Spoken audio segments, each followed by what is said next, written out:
question to you is, to formulate it into a question, what's the point of life? Yeah, that's what's the meaning of life. Yeah, the ultimate question. Yeah. Is there a point to life? Yeah, I think, when you look around here in life, you can say there's a meaning of life because a lot of things happen, but why they happened, we want to have an explanation of that. And I think,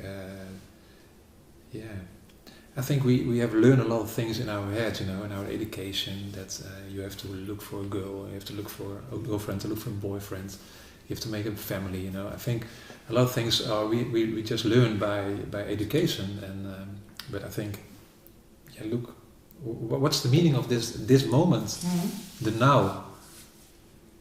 Yeah, beats me. I don't you know. You can mention a lot of things here in the now. You can express some things, but it's the same with the clouds. They are coming and they are going. So, for me, I think love is the meaning of life. Love. I think, yes. And what kind of love? Yeah, just impersonal love. Mm-hmm. When you can imagine when you're together with a girl and you just forget a time, and then you are, in the flow, that's, and you feel the total neighbor in your heart. So I think when you have the connection with another people or the things in your neighbor, and you just forget a time, and you're not in your head with thoughts, then I think that's the meaning of life. Just be in this moment. Don't worry, because nothing is under control. I heard that before.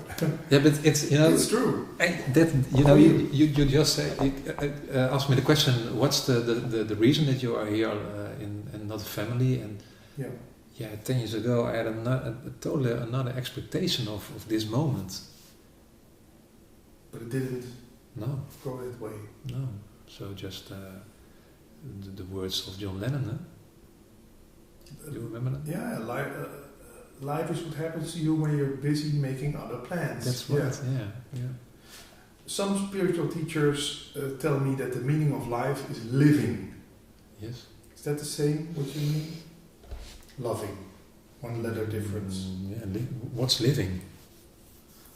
Making the best of it, enjoying the moment. Like right now, I'm enjoying talking to you in this interview. Yeah, when you say the meaning of life is living, and I have to go, you just the translation of your midlife crisis, that you have to go, to give the stick to another. It's a rat race, in English. Yeah, I think some questions there will be no answer for that. No, that's maybe the reason why I do this interview so a lot.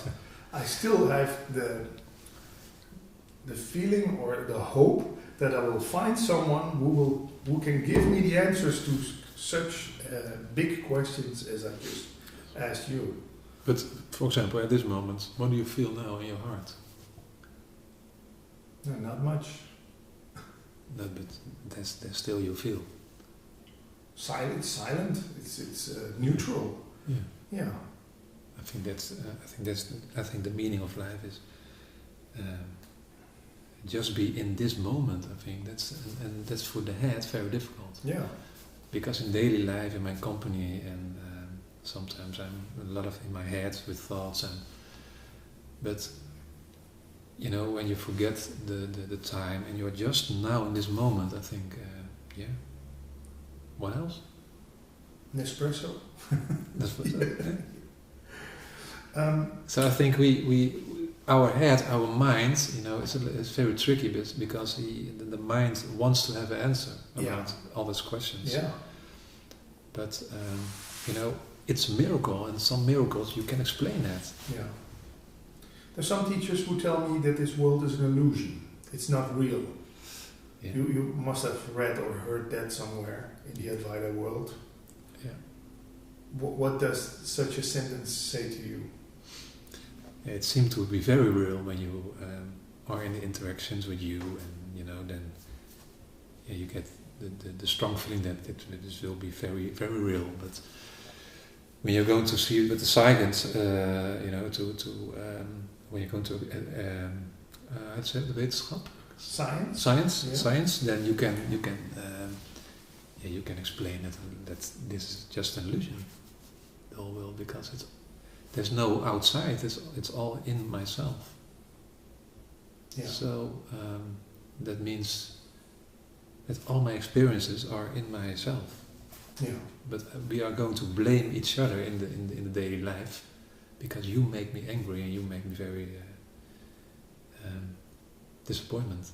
Mm-hmm. So in that meaning, I think there is an illusion. Yeah. Then there are. But I think there are two illusions. I can say that it's not real, and it's just crap, and Forget about it. love. Come on, just another very nice girlfriend. Oh no, it's not real. But I think in this moment it's feel very real. Yeah. And I think that's also the meaning of life. So when you say you're living the life, then that's also the meaning of life. But I think when you go to sleep and there's a dream, you wake up, then you say, okay, it's just only a dream. It was a dream. And I think perhaps this whole life is a dream. And I've interviewed myself now this moment. Yeah. I asked some more teachers about this, the world is an illusion, and they say, no, it's a mistranslation from the old Vedas. Yeah. It's not that the world is not real, the world is not lasting. So it's temporary.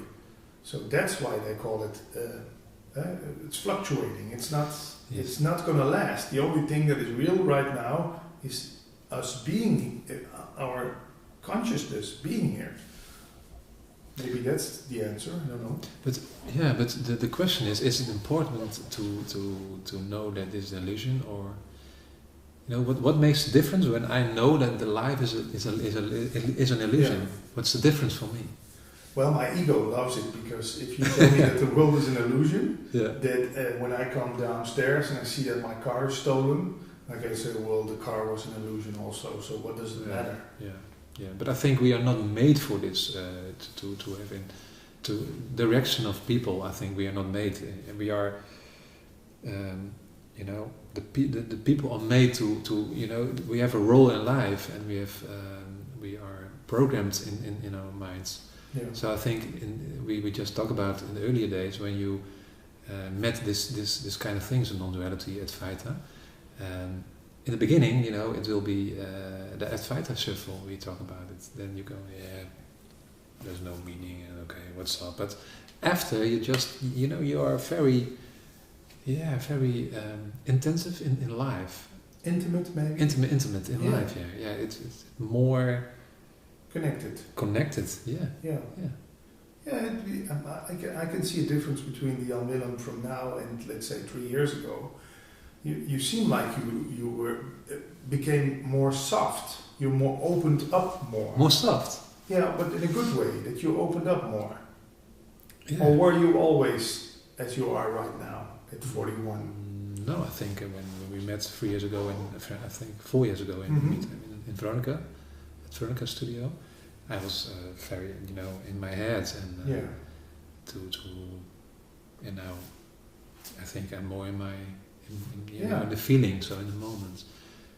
Not always, but more than then. Yes. Yeah. I can remember when we stepped into the elevator, you started asking questions about some questions that were running through. There were a lot of questions. Yeah. And also when I was when I was a child, a lot of questions, but when you explain to discover that there are no answers for the questions, because when you get an answer on the questions, another question will be there.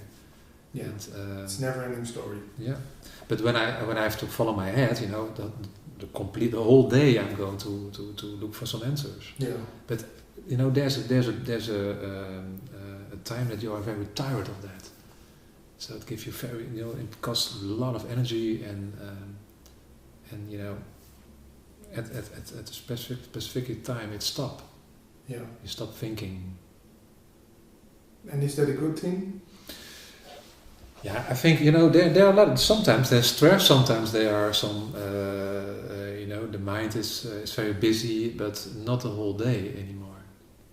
So the amount of thoughts has the mind, dropped down. the mind, yes, thinking. Yeah. Yeah. Sometimes there are periods where I'm thinking, and there's some stress, or I have to reach my goals, or I have to.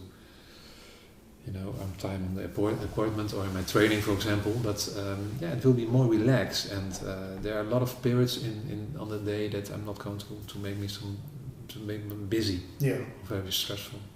You ever worry?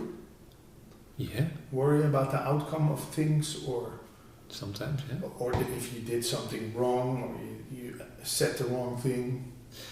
Yeah, but. Yeah, sometimes, but after I have the realization that all things are going like they are going, and but some in the head sometimes there's a lot of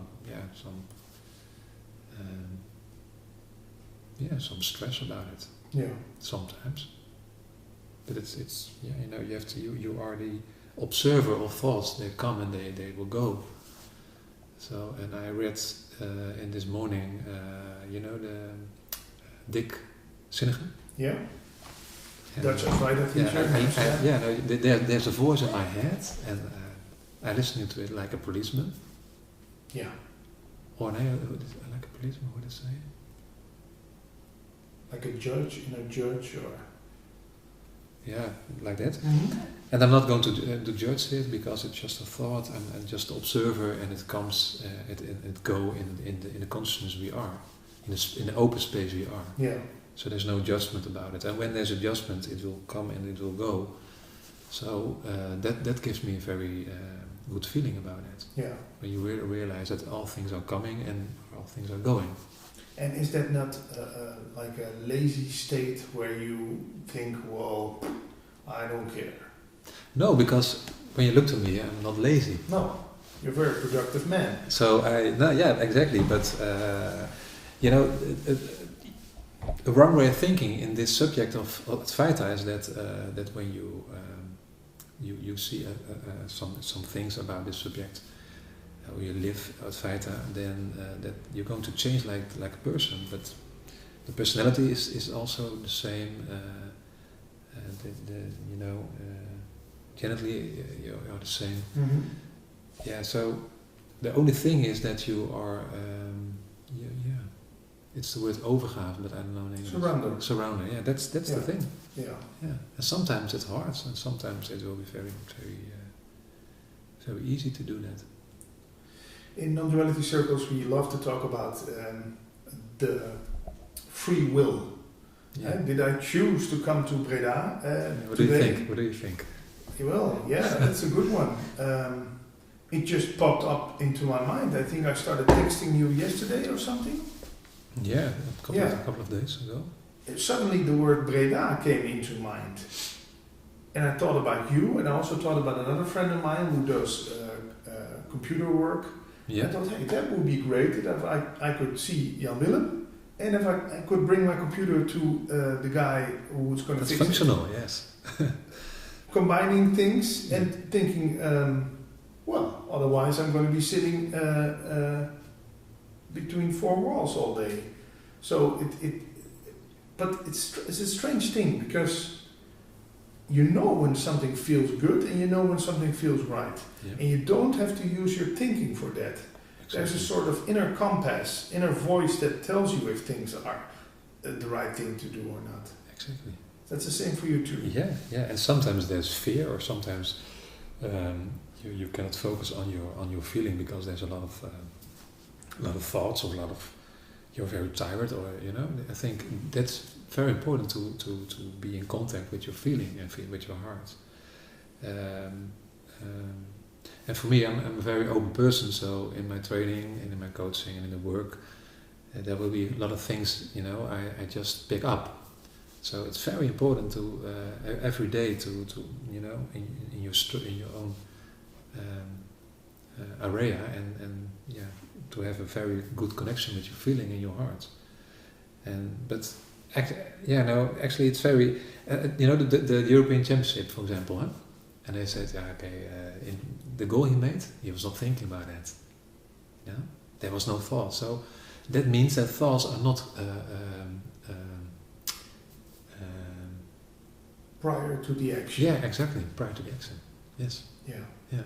That's what we think. Yeah. We think that at first, like these questions, at first think about them and then ask them. But these questions just pop up.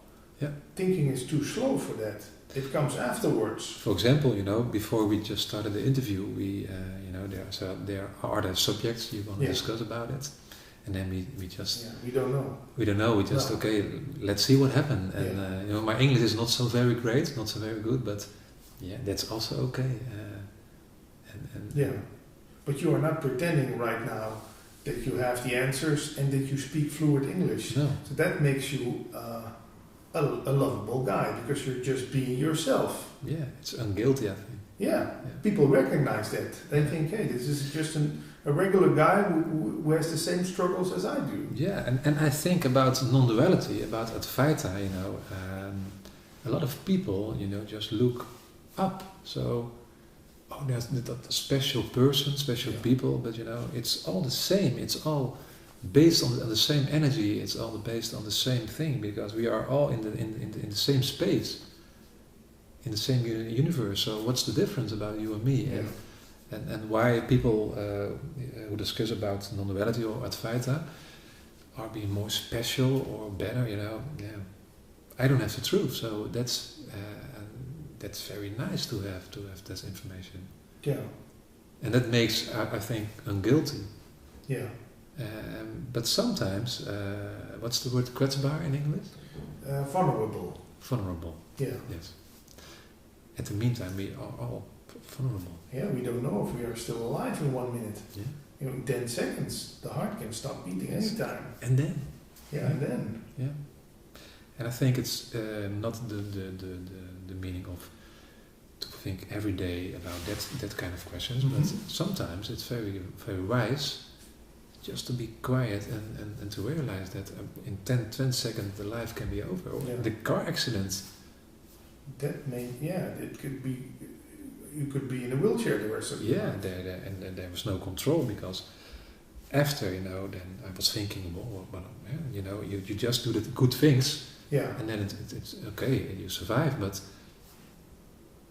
life is very, how do you say that? Breekbaar. Breakable, yeah. Breakable. Unpredictable, yeah. Did you visit any satsangs with teachers? In the beginning, I just 2 years ago I went to Jan van Delden in France, and I had some personal sessions with Hans Laurentius. And it was very great with Hans because it's no nonsense. It's just directly, and I like that.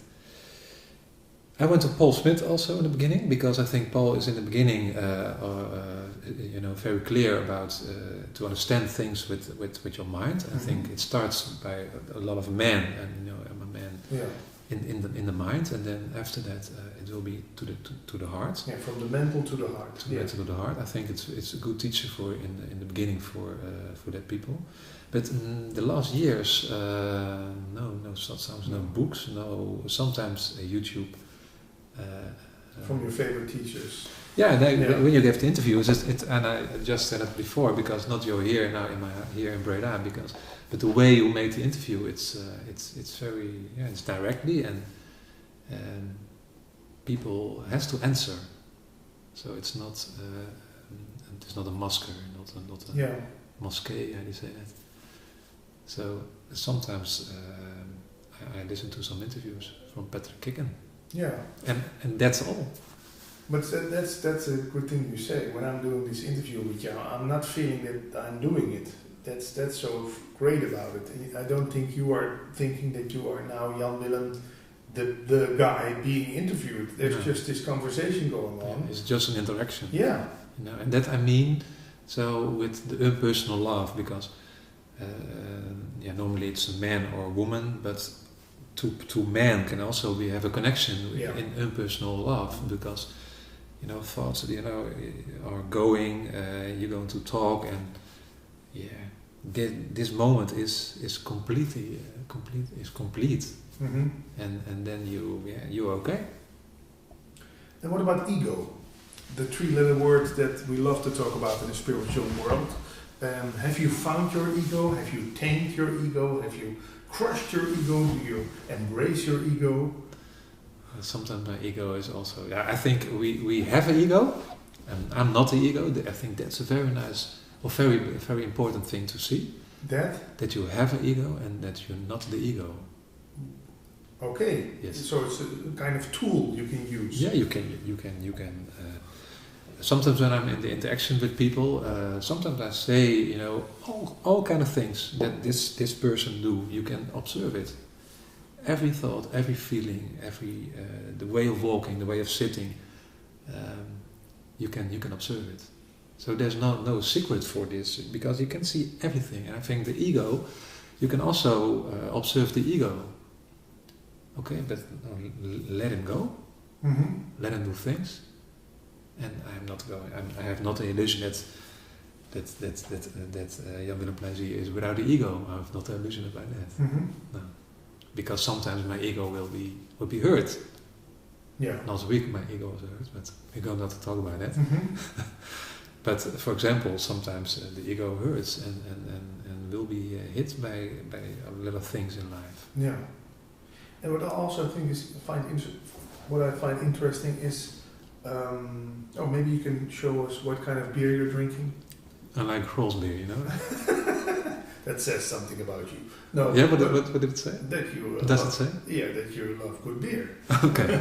But anyway, what I think is interesting, when here this chair I'm sitting on, there would be your father.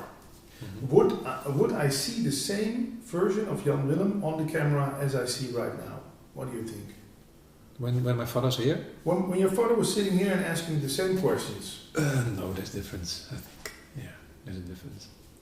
So there's not one version of you. You're always interacting with your circumstances and Exactly. the people around you, and then there's a version of you that comes up. Absolutely. Which fits the situation. There are more rules, but we looked at the photograph, we just talk about photos. When you see 8 photographs of people, they're just, have also a different face, Yeah. a different position, and there's no one version of a person, I think. I think we have a role in life, and not one, but several roles in life. 2 weeks ago I was in Alkmaar and we played theater. We gave a training with theater. Yes.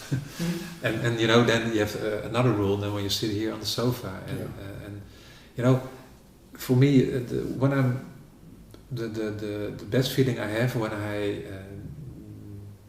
don't have to be a person. I can be just who I am at this moment. Yeah. That's the best thing, I think.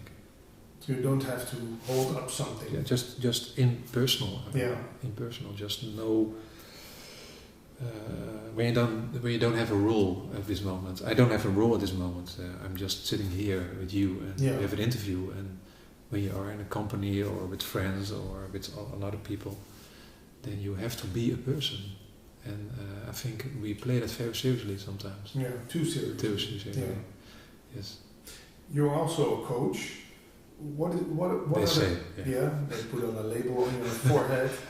What are the most heard problems from people? What's like a main thing that always comes up? Yeah, there are several things I heard. I lost my way, or I have a crisis in my life.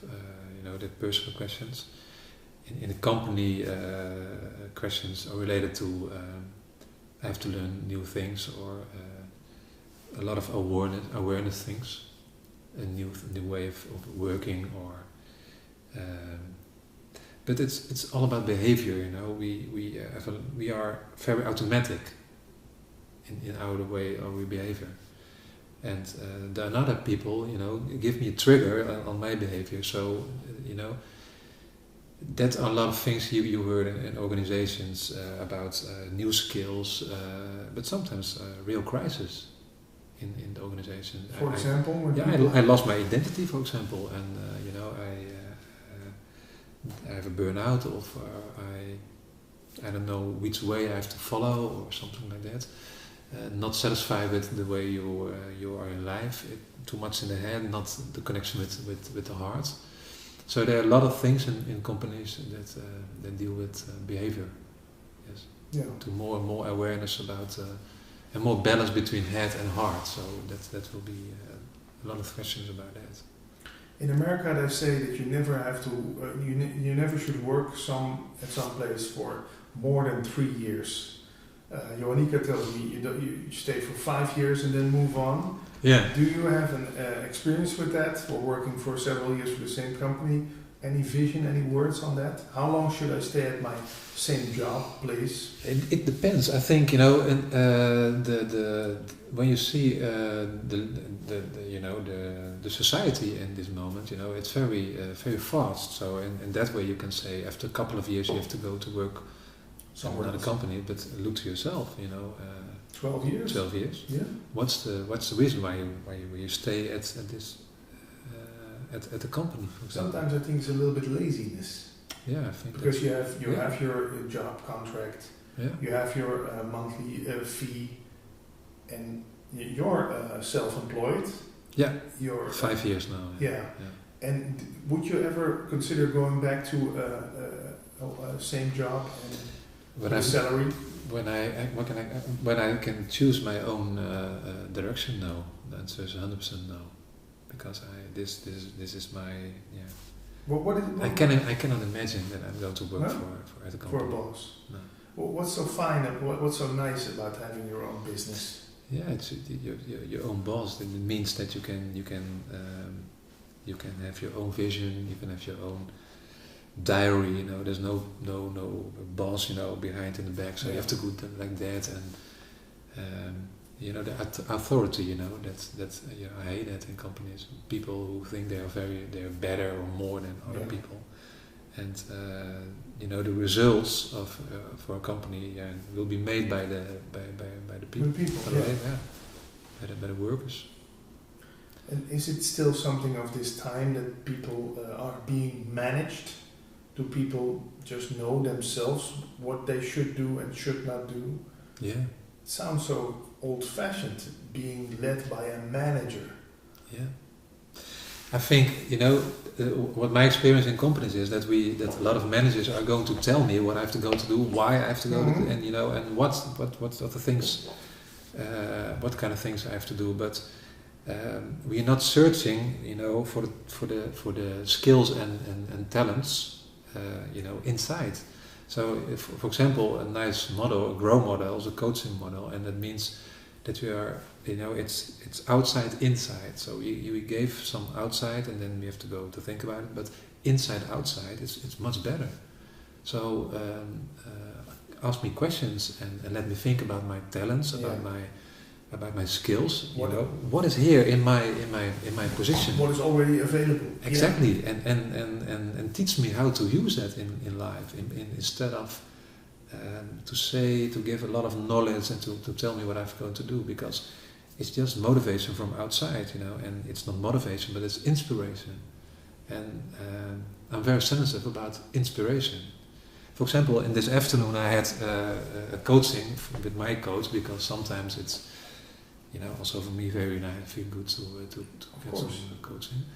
And after 40 minutes, and there's a lot of inspiration, but it's inside.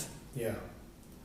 It's already yours. It's already it's already mine here, and I think when you're going to stimulate that kind of things, then I think people will be more creative, will be more trust, more happy. Yeah. And more fulfilled. Exactly what you say. I think it's old-fashioned. Yeah, that's. Yeah. Yeah. We go to work to earn money. Yes. That's also a strange thing, something we invented. I heard that banks can just type in 100,000 euros and whoop, there it is, and we have to pay rent for that, or how do you call it? What is money to you? I still don't have a clue what to do. What money really is. What is it to you? Yeah, money. Yeah, I think it's nothing. But it's like you think that money will give you some guarantees, Yeah. some safety, freedom. Yeah. For me, also money is important. When you go into look at my company, in this moment, July and August, there's less work because it's summer. So you have to get reserves. Yeah, you get absolutely, but you cannot spend your money as this time. All the money you can spare it on this moment. Yeah.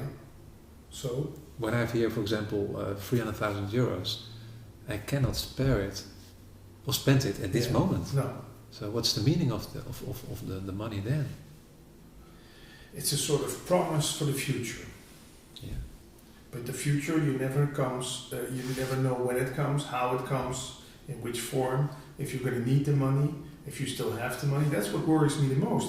If I see that if Donald Trump gets to be the next president of America and gets us into a World War III, for example, then it could be that the money is in a couple of years to have the worth it has now.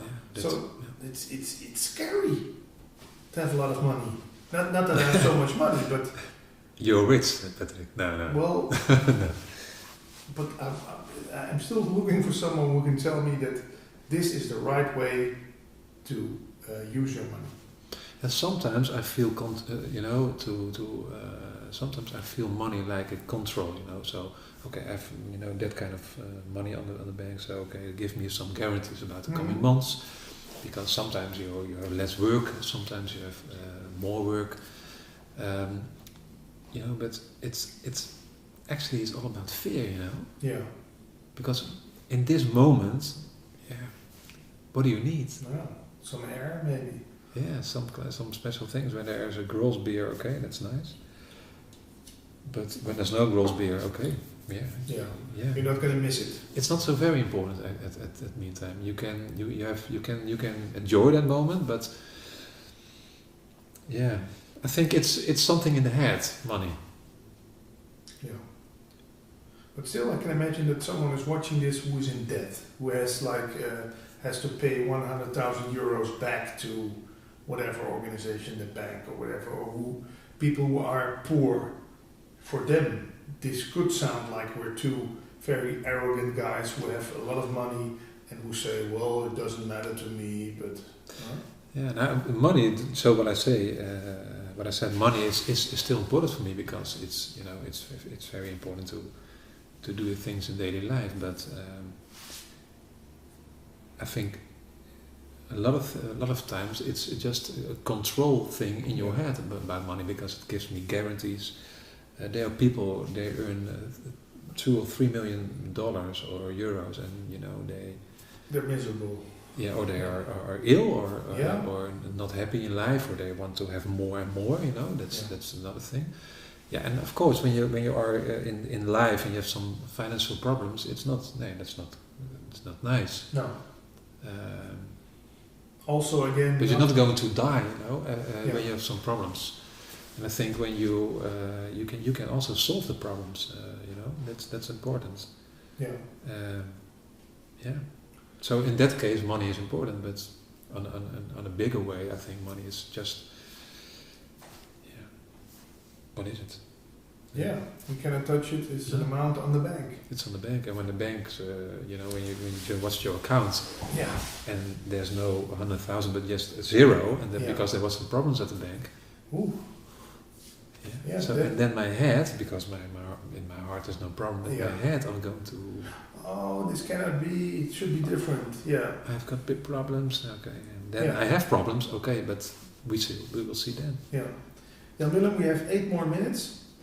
Are we on 50 minutes still? No, it's 51 minutes. Right so now. You mean it? Yeah. Yeah. It goes very fast, and we still want to watch the second half. What do you think about Ronaldo? Because I have a question for you. Yeah.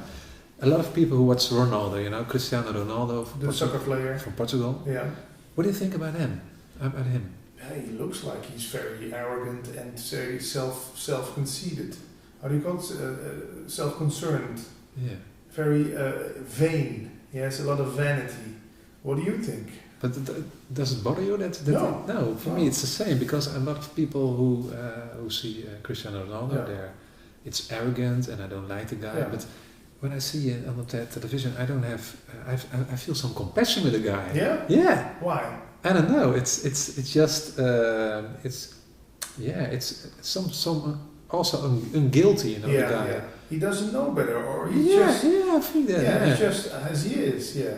yeah, He thinks he's most happy when he has his hair yeah. very nice when he goes onto the soccer field in the nice blue or red or yellow shoes. Exactly. Yeah.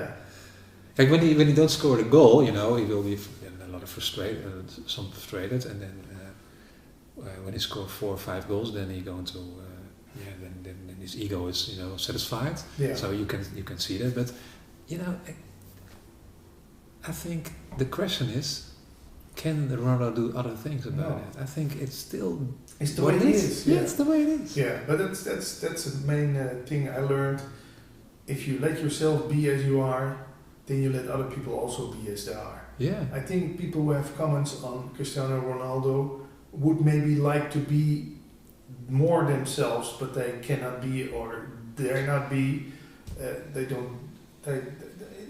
They're in conflict with themselves, and they think that it's because of him. I think it's you came in the you know the mirror. Yeah. Just when I have a lot of judgment about Ronaldo, I think sometimes I have to investigate on myself. What's the reason that I have so many judged about Ronaldo? Yeah. You know, that's and when that's gone, you know, it's very relaxed. Yeah. You just watch to the game, and I can say that I can watch the Ronaldo, and then there are no, you know, it's okay. Yeah. So that's very easy and very relaxed then. But okay. One question that pops to mind, Jan Willem. Is there such a thing as a doer? Or is there such a thing as a feeler? Or a mover? Or is there just movement, feeling, doing? Okay. How is that for you? Okay, there's just a person still speaking at this moment. What do you feel about that? Yeah, okay, but it doesn't feel like I'm speaking. No. It's just happening. There's just words coming, and sitting is just happening, and you are just happening. And Hans Laurentius also say everything is spontaneously. I'm not doing anything about it. There's an energy in my, and you know, that started me to write a book.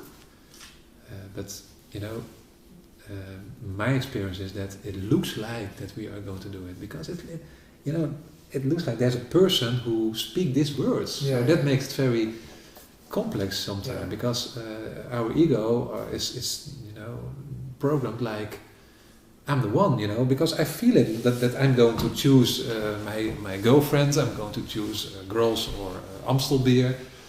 So in daily life, it's I have the illusion that I'm going to choose everything. Yeah. And what's the problem about that? No problem.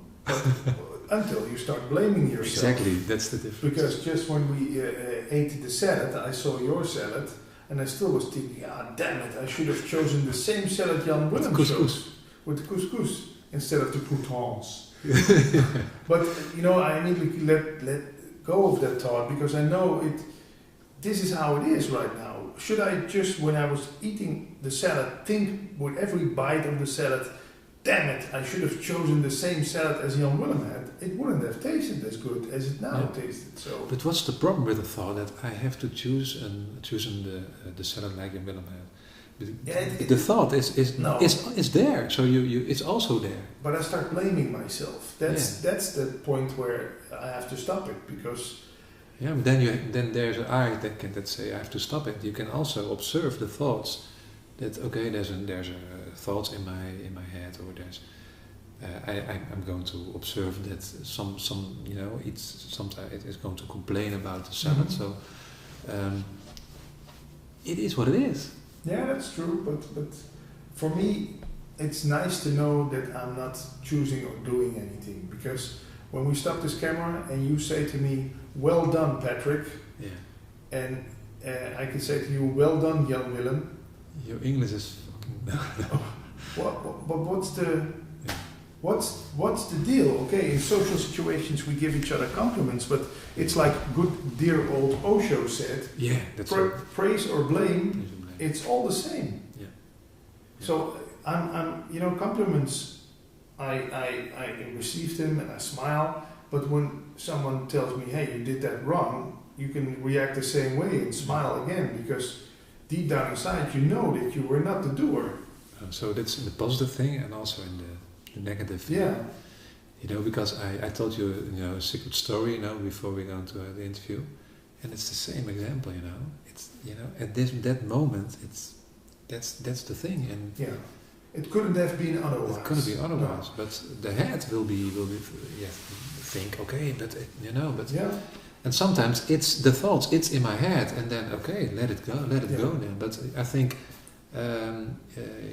we are become more identity, more pure, more and simple. Also. Simple about that, yes, yeah. Because for the first 35 years of my life, I really thought I had become someone. I thought I was the famous radio DJ who could get all the money and the girls and the attention. But if you can let go of that burden, because it becomes a burden. If I think I'm the famous radio DJ, I have to be on the cover of the news of the paper every week or every day. Because otherwise, hey, there are other DJs who also get on the cover of Newsweek or whatever. Yeah, well, come on. It's a struggle. I think our verlangen, how you say that? Longing? Our longing is to just become no person. To dissolve. Yeah, I think that's the, and I think it's very healthy, because the ego, needs experiences. But what was your feeling when you was DJ and you have on the cover on the magazine? What was your feeling? Was it real for you? It gave me a sense of now I'm there. Yeah, and after that, then comes the low. Yes. First comes the high. You think, hey, everything is okay. Yes. And then the voice in your head starts complaining again. Well, you're not as famous as you were a half a year ago. Exactly. And there we go again. Yeah. But I think you need the experiences then before, because and after that there will be more relaxed thing in your inside, more nature you mentioned. I think you need the experiences to make a comparison. To know that's not something that's going to fulfill you for long. Yeah, and sometimes I enjoy things like a camera or like my new Mac. Yeah. My MacBook. So, and then but after a couple of weeks it will be very normal. Yeah.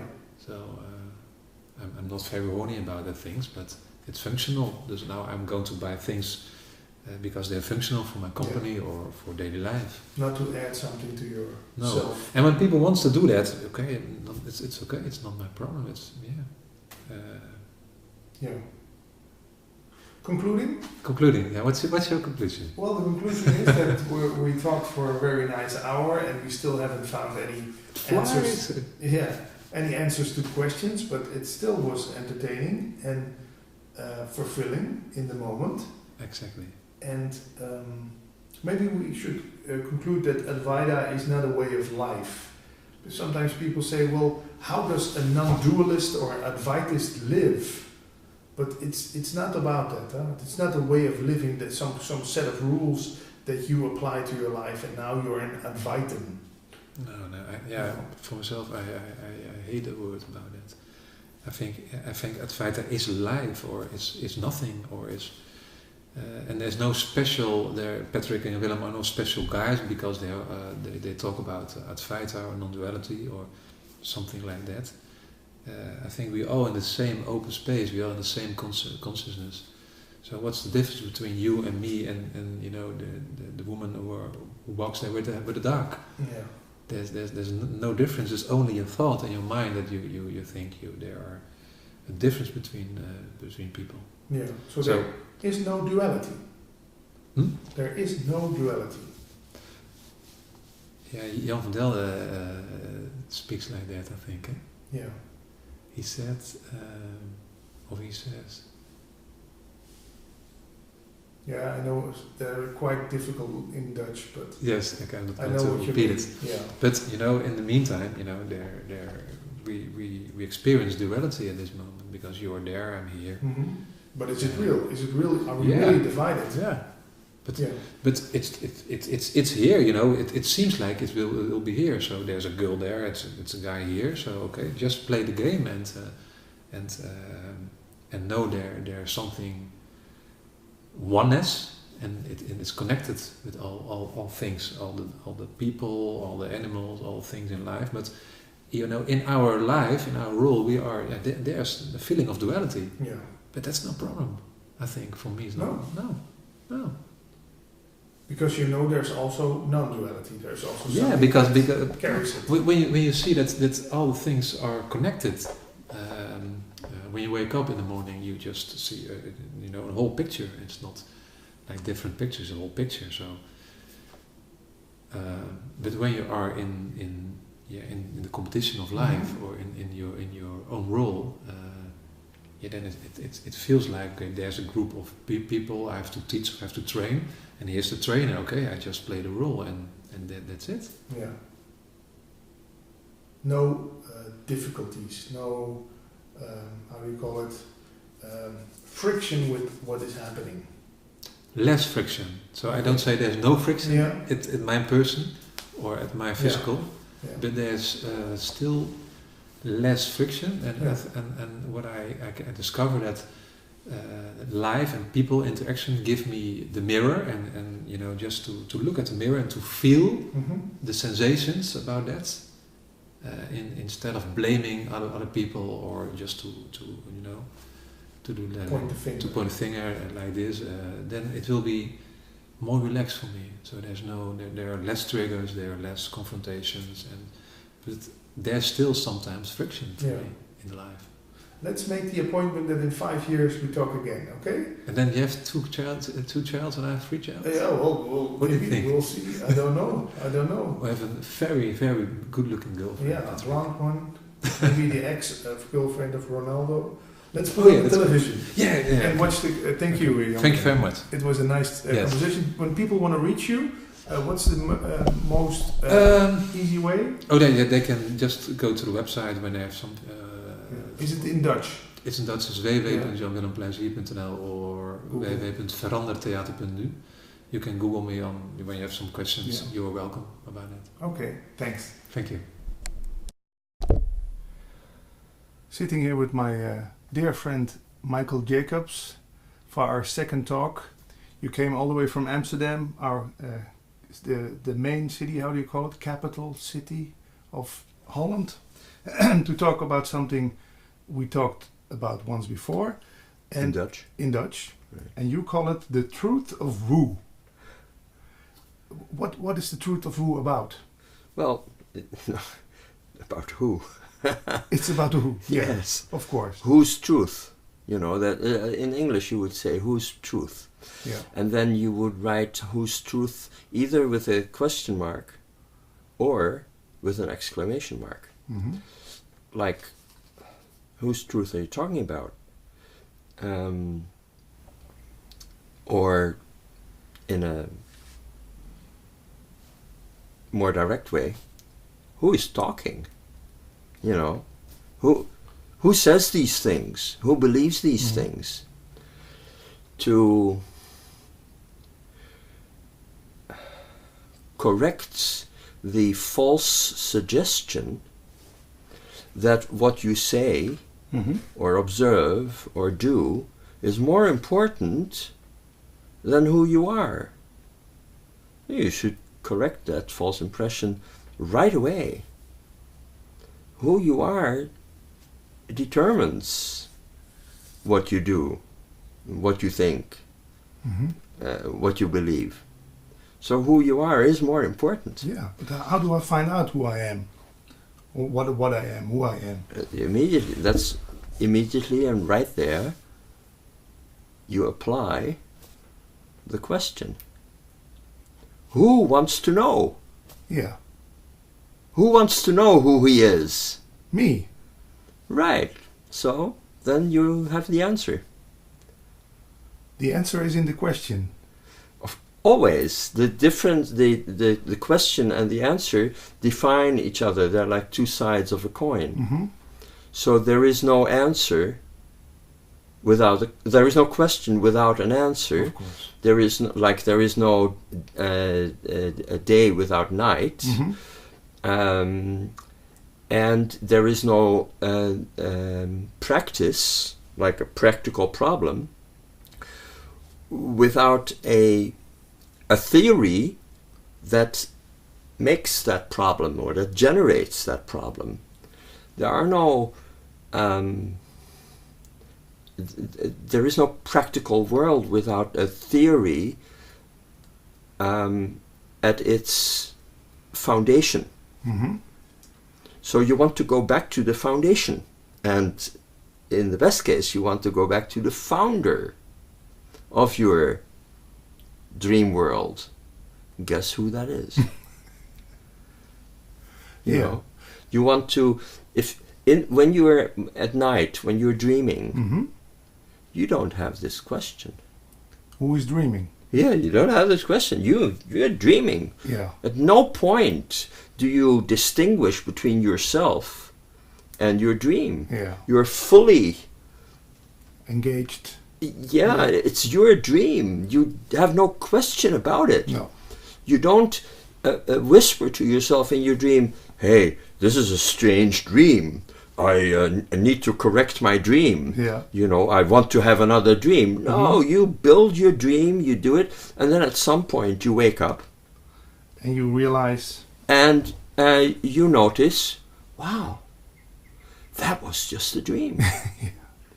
And then you continue. Now, the interesting thing, of course, is that the distinction between dreaming and thinking has no weight, Mm-hmm. has no dimensions.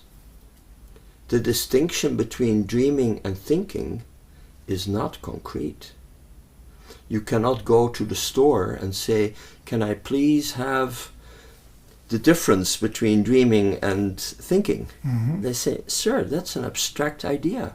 It's a mental concept. It exists only in your imagination. Mm-hmm. So dreaming is a form of thinking, and thinking is a form of dreaming. Mm-hmm. And who determines the content Yeah. of the dream or of the thoughts?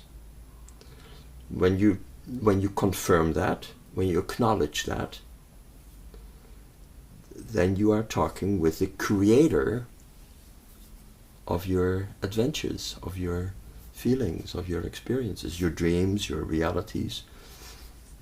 The creator is the one who has these ideas which your experience, your feelings, your adventures are based upon. They don't exist without you. There's no dream without you dreaming it. Mm. So there is this whole New Age movement that is deceiving people. No, it's not bad to be deceived. If you want to be deceived, that's fine. It's a form of a dream. Mm. Oh, I will deceive myself. You know, I will tell lies to myself. That's an interesting dream, an interesting story. You know. And the content of the New Age dream is that, where was I going? Yeah. The New Age movement tells people life is what happens to you. Yeah, that it is separate from you. Yeah. That you are here, and the dream or the world Mhm. or the Yeah. universe Is is over- somewhere else. Yeah. That cannot happen. Why not? Like I just said to you, when you dream at night, Yeah. you don't say, "Oh, it's only a dream. It's separate from me." Yeah. You are fully, like you said, Yeah. engaged. Yeah. You are part of it. You are. The feelings are real, and the people that you meet, and, Yeah. and the language that you speak, it's all real. I sometimes dream in languages which I don't know. And it's all very real. I don't understand what's happening there, but it's very real. I'm speaking in Spanish or in Russian, and it's very, very real. And then when I wake up, I say, well, I didn't understand what happened, but I know it's my dream. Yeah. And many in the New Age have sort of, or the entire movement is the very word New Age, as if the old age is bad or not good enough or something. We must have a new age. All ages are imaginary. This is, we are not traveling through the age or through time. Time is traveling through us. The whole idea that one moment exists separate from the next moment is a fantasy. What, is there a wall between 12 o'clock at night and 1 minute past 12? Is there a barrier? Must you show your passport to enter the next day? What is this nonsense? Yeah. So this is a story, a fairy tale that we tell the children. We say, after Tuesday comes Wednesday. Yeah. But it's a story. Yeah, it's a mental construct. It's a mental construct. So not we are traveling from Tuesday to Wednesday. Tuesday is leaving us, the idea of Tuesday is leaving us, or we eliminate it, and we generate this idea of Wednesday coming towards us. But we remain stable. We don't move at all, not an inch. Never. Never, ever. You don't travel. We are not born, we don't die. Wow. That's quite something. Of course, because time and space are both mental concepts. Yeah. They're legitimate, but we shouldn't, going back to the beginning of our talk, we shouldn't pretend, or when we have important things to do, we shouldn't deceive ourselves by saying that our world, our time, space, dream world, is more real than we who generate it. We are more real. We are the ones. No existence without us. Well, existence is a misleading concept again. It's a metaphor. Time. It comes from exist. Exist is a Latin word which means to stand out. You know, that it assumes, it presumes, it suggests to you that there is something, and that you stand apart from that. Well, yeah, it's a nice fairy tale, but it cannot be. So no existence. In order to be no existence, there must be existence. Yeah. But existence is a metaphor. For what? For or an excuse or a justification for what you do. You say, well, I made this mistake, but I did it because I exist. No, you made this mistake. Be honest. Don't find a justification with some, fancy,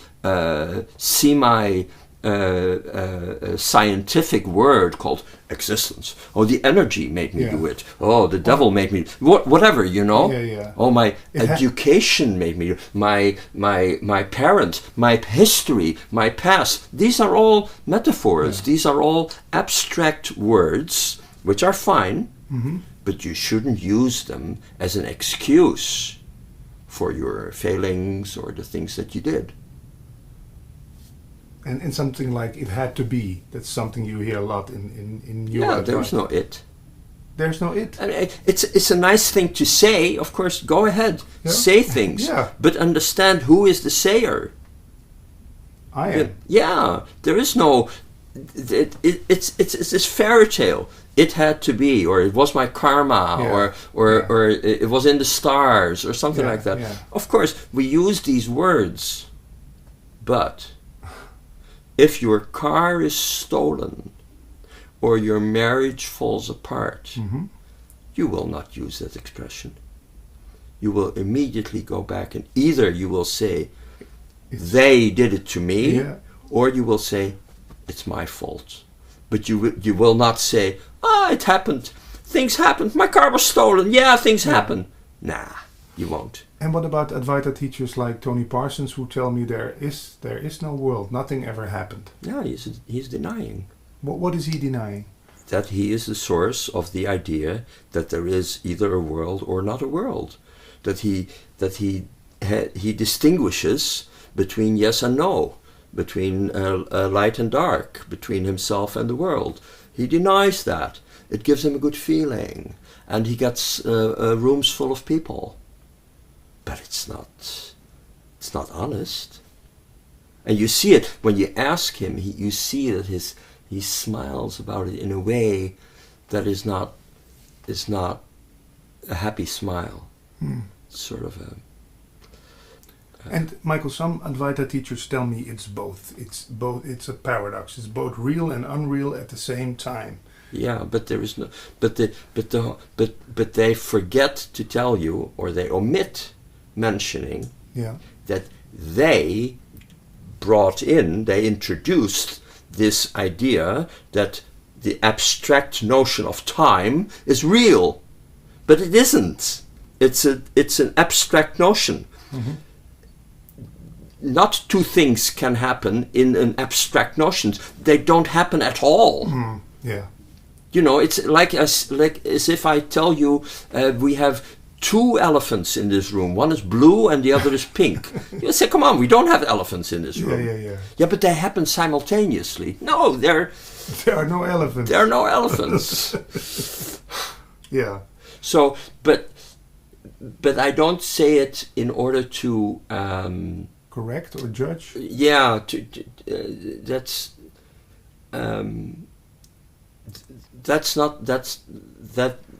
that would not be nice. It would not be a nice thing to do. I'm saying that if you want to solve the problems of your dream world, well, then you better go back and you say who generates them, instead of saying no.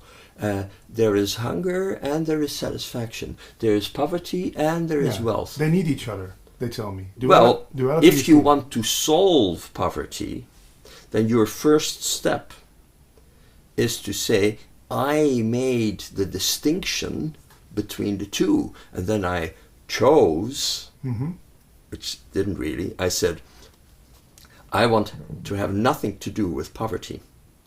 I will steal as much as I can in a direct way or indirect way via taxes or whatever, or living in a country where they keep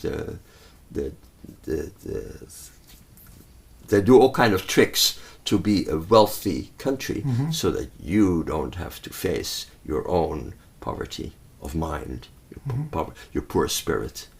So if you want to solve the material poverty in the world, which is vast, like more than half of the population of the world is poor, then you have to understand that the story of there are rich people and poor people is based on a distinction which you are the author of. Otherwise, if the problem that you want to solve is not yours, you have no authority to solve it. Yeah, it's out of my hands. It's not yours. You can only drive the car that you're sitting in. You cannot drive the car that you're not sitting in. Okay? So first claim the car. First say, this is my car, and I will do everything that I can to drive it in a way that there are no accidents. But then you are both the creator and the eliminator of problems, of conflicts, of issues. Then you are no longer in a fantasy that somebody else created a problem and you, the victim, have to solve it. Yeah. Or the other way around. Then you are honest. You say, no, this is my problem. I want to solve it. I want to make it mine. I will talk to the people that are involved in this problem. I'm not higher or lower than they, and I want to, together with them, create a discussion and a deadline to solve this problem. By when will we have solved the problem? Yeah. Whom do we need to talk to? Let's make up a list of the people who are involved here. Then there is no longer a problem. Then there's a program. Okay, we have such and such numbers now, and by this and this date, we want to have such and such lower numbers now. You know, then like of road traffic accidents, or people who are who die of medical mistakes in hospitals. There's many of them. You know, these are numbers. You can say, okay, I think it's silly that people go to a hospital and then they die because of a medical mistake. You would almost think they better not go to the hospital than they'd be alive. You know, of course that's a little simplified, but you want to bring that number down. That is in your dream world, in your reality, what you call reality. That's a real number. Such and such. I think in Holland it is. I think 20,000 people who die every year in hospitals because of mistakes. They get the wrong dose, the wrong medication, whatever. Wow. So either it's people who die or it's accidents that happen. I'm not quite sure, but a large number, thousands and thousands. So you want to bring that number down. You can only bring that number down by honestly saying, this is my number, this is my issue, this is my problem. I am as if related to all the people that are in hospital, and I want them to get out of the hospital healthy.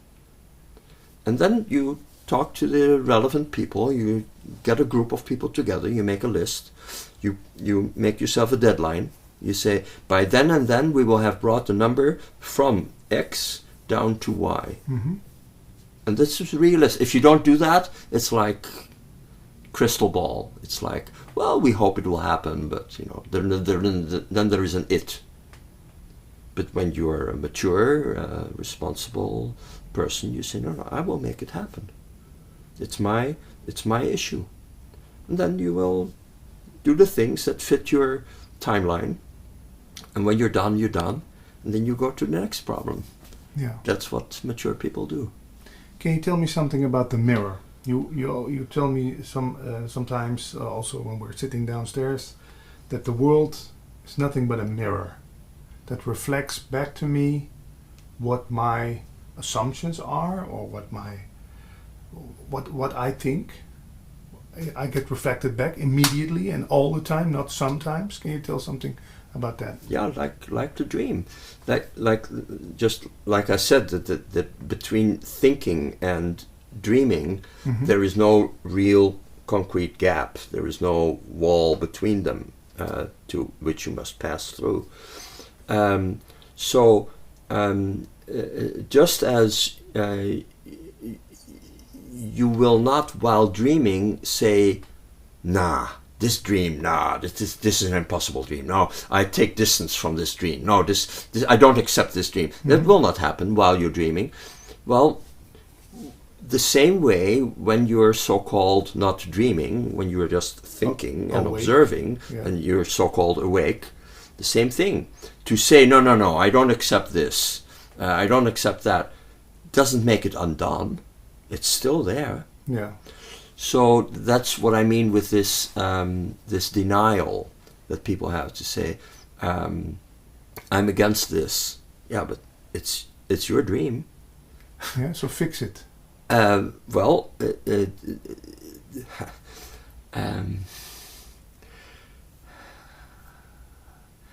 When you acknowledge that it's your dream, there is nothing to fix. Yeah, it's all fine.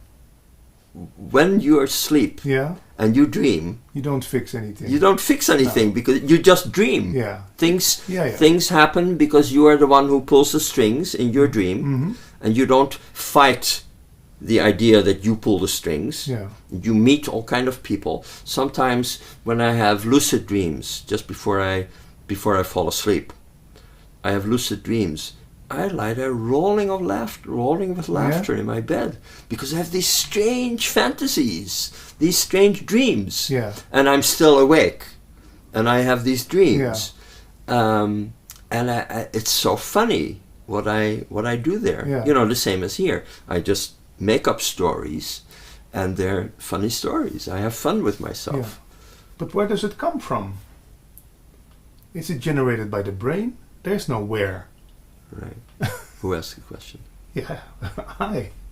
And Yeah. who is the one who finds Yeah. the answer? So I'm the puppet master. Well, there are no puppets separate from you. Okay. So I'm the watcher. I'm the creator. You are the source of all these ideas, such as watcher, creator, observer, puppet master. They pass through. They, you know, they come and they go. Yeah. You create them one after another. Yeah. But you remain. You are real. They are not. Ah. Yeah. This idea, puppet master, can you go to the store and say, "Can I have a puppet master, please? Can I have 2 observers?" Yeah. There's no such thing. These are metaphors. They all, you know, when you point like that, they all point to you. When you say, "I am the observer," Yeah. well, guess who? Yeah. It points to you. So all language is thought-based, is image-based. The world is created, we are created, in accordance with an image. Guess who is the creator of the image? Yeah. So it's all imaginary. Is that new for you? No, but still, I find it reassuring Some too. people say it's an illusion, Yeah. but that is a little deceptive, Yeah. because the question is, whose illusion is it? So sometimes you can say it's illusory, Yeah. that is closer to home, or imaginary. Then you understand, well, there's somebody who's doing the imagining here, you know, and it isn't him or her. Yeah. So what I do to quickly come back to the source is to simply state out loud, whenever I have a situation that I'm slightly lost or confused, or I wonder what's my next step or something, I quickly simply confirm who has an experience with a exclamation mark. And then I understand, oh yeah, this is an experience. Like in a dream. Yeah. Oh, I have this experience. Oh, great. So let's say, Michael, you go out and you miss the bus. Are you just imagining that you are missing a bus?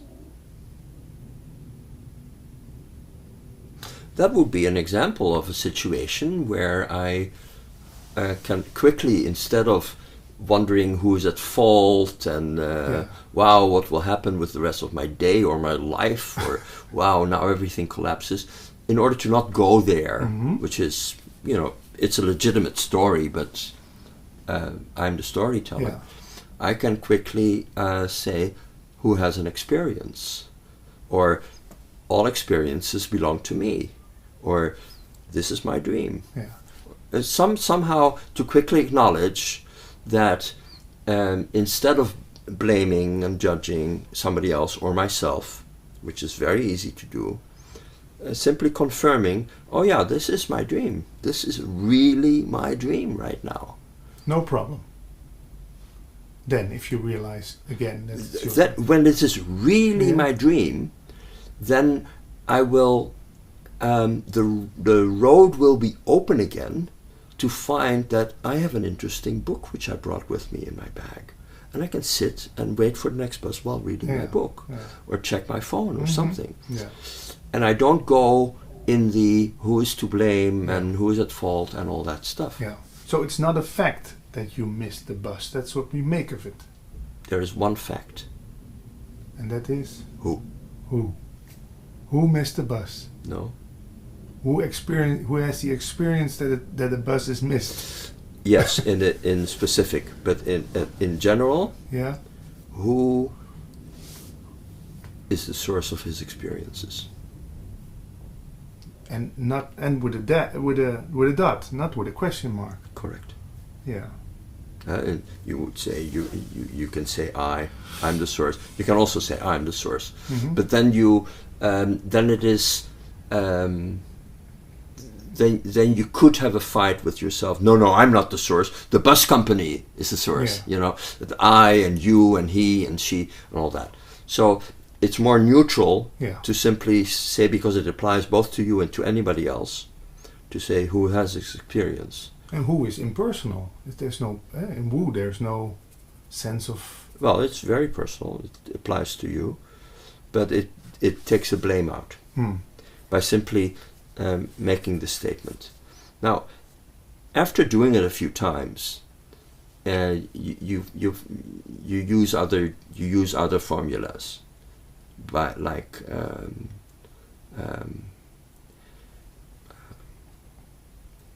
Missing does not exist separate from hitting. Since you separate hitting from missing, you experience the consequence of this difference, of this distinction. And you can correct or nullify or render this distinction harmless by making the truthful statement, missing is not separate from hitting. And then the next time you may not have to miss the bus. Yeah. Because you will have entered sort of a new paradigm in which hitting and missing are not in conflict with each other. Yeah. Then you will not even be upset. You will you will come to the bus and you say, oh, I have 10 minutes time. Great, I will check my phone, or I will read this book, or I will look at the trees. It will not, the issue of hitting or missing, or being right or being wrong, will no longer be an issue. How come it gives me a good feeling when I start running and in the last second I catch the bus? Yeah. And then I sit in the bus and I get, I did very good. Yeah. And it comes at the expense of all the other moments. That you blame yourself. Yeah. So that blaming and priding yourself or complimenting yourself, that is gone. Yeah, you're at peace and in a situation in which you can help people that need your help, or do good things for yourself, or enjoy and be at peace, instead of. I'm not saying that's better, but if you want to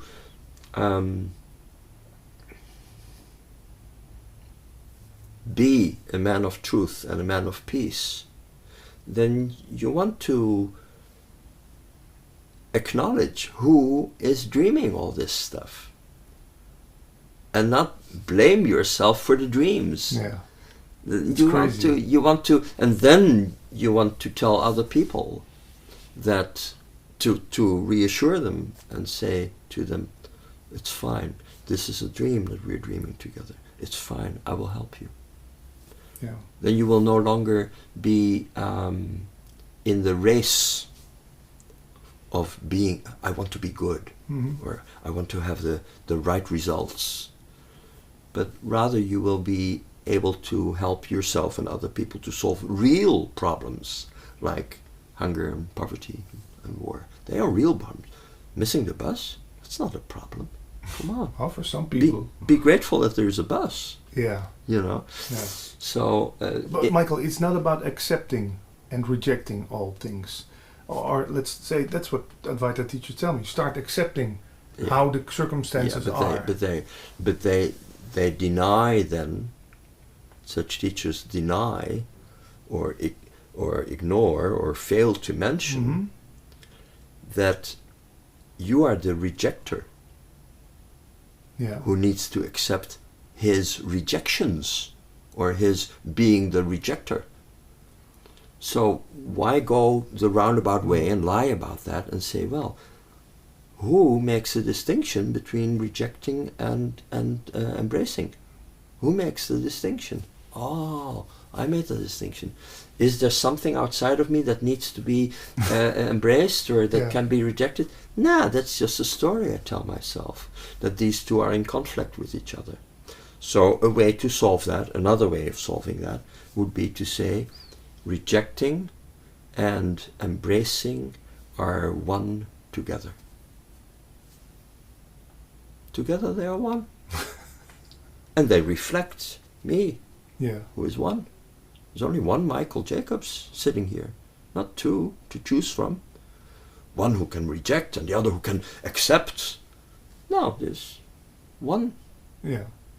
So I want to declare that rejecting and embracing, or rejecting and accepting, together are one. That's also a way to solve it.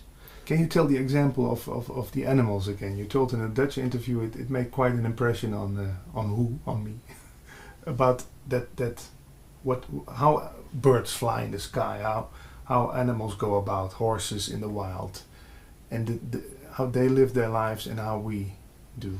Well, of course, that's a story. It's not that we have no way of checking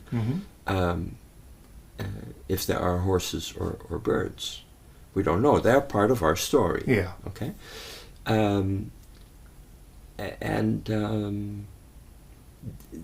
If the bird would think that the air exists separate from itself, it would sit on the tree, on the branch, and it would not fly, because then it would perhaps need to file a flight plan or check the barometric pressure or whatever. But as we know birds do not wonder about the air. We can't do what they do. This is a dream. Okay? In our dream, birds who are heavier than air fly in the air. It's incredible. In our dream, they do this thing. Yeah. By simply doing this, and sometimes they don't do this at all. They just sit in a vortex of hot air, and they fly. It's amazing. It's an amazing metaphor. Now, instead of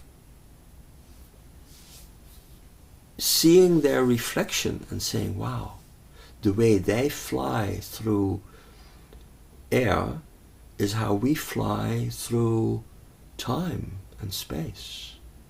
Every minute we fly through another minute of imaginary time, and it's no problem for us at all. The minutes pass, the centuries pass, the millennia pass, and we make no effort whatsoever." The same way as the birds. They fly in the air without any effort. Or that we say, "Wow, without knowing how, I can walk from one imaginary room to another imaginary room."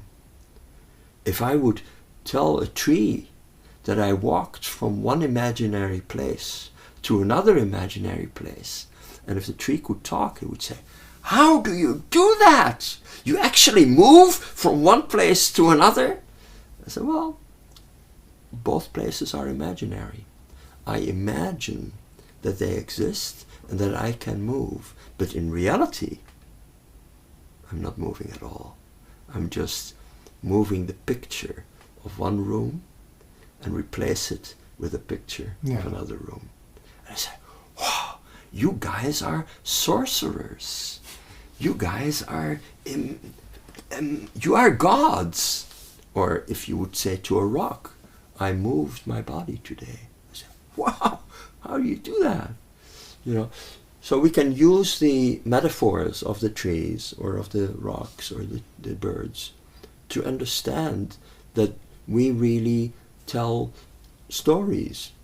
We generate problems and we create solutions for ourselves. That's all we need to learn from nature, because it's staring us in the face. The little horse is born, and after 10 minutes it starts walking. Yeah. We take 18 months. Yeah. But a little horse does that. So you say, wow. Now, is there a real difference between 18 months and 10 minutes? No, because the difference between 18 months and 10 minutes is imaginary.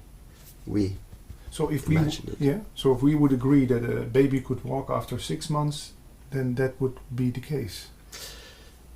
The difference between months and years and centuries is abstract.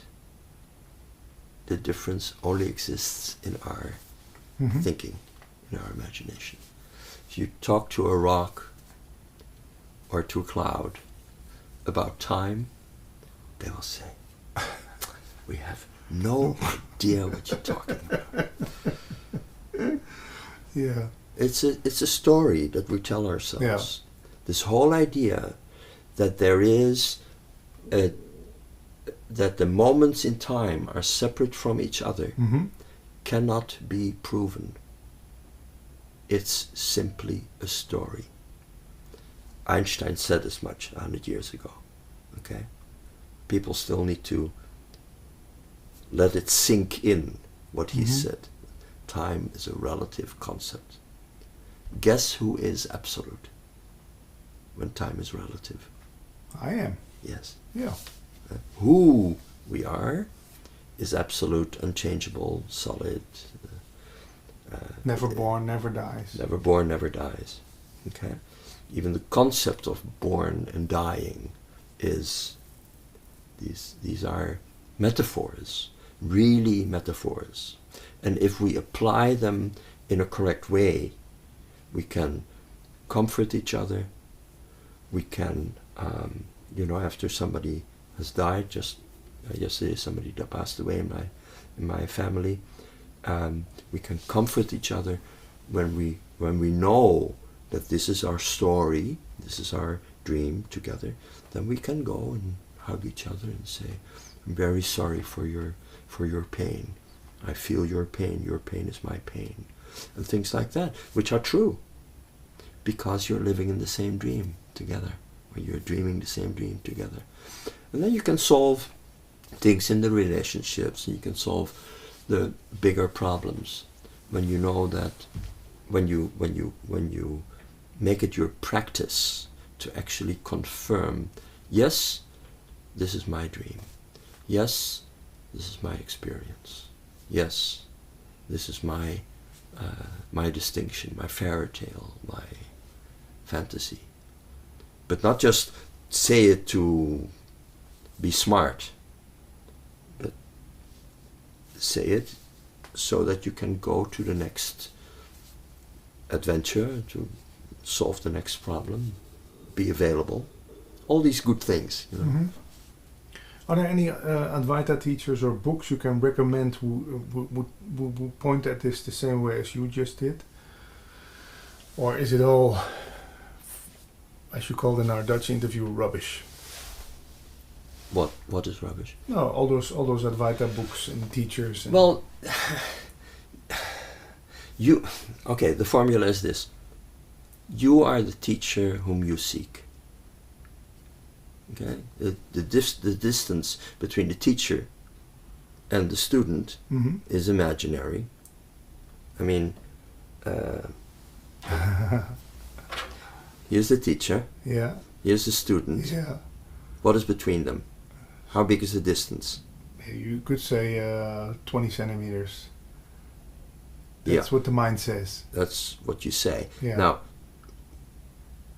what is the difference between 20 centimeters and 50 kilometers? Quite a lot. Yeah, but is it solid? Is it a concrete difference? No, it's a concept. Okay. We agreed on. It's a concept. So the distance between the teacher and the student is conceptual, is imaginary, is illusory. Okay, so they are like two sides of the same coin. Yeah. The question is not, am I the teacher or am I the student? The question is, who makes the distinction? And then, you're making, at that very moment, you make the distinction. Then you understand that there is only one teacher who has something to teach to you. And that's me. Yeah. Yeah. And that's fine if you outsource that, if you give that task to somebody else and tell him, how do you do this, how do you do that? Mm-hmm. But perhaps after 10 minutes, you will reverse roles. You say, sir, you're deceiving yourself. Let me tell you how it is. It's the other way around. Sometimes I hear we are all each other's teachers.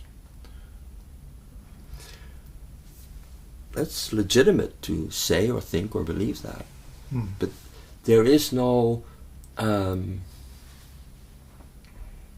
fixed role pattern to play. Mm-hmm.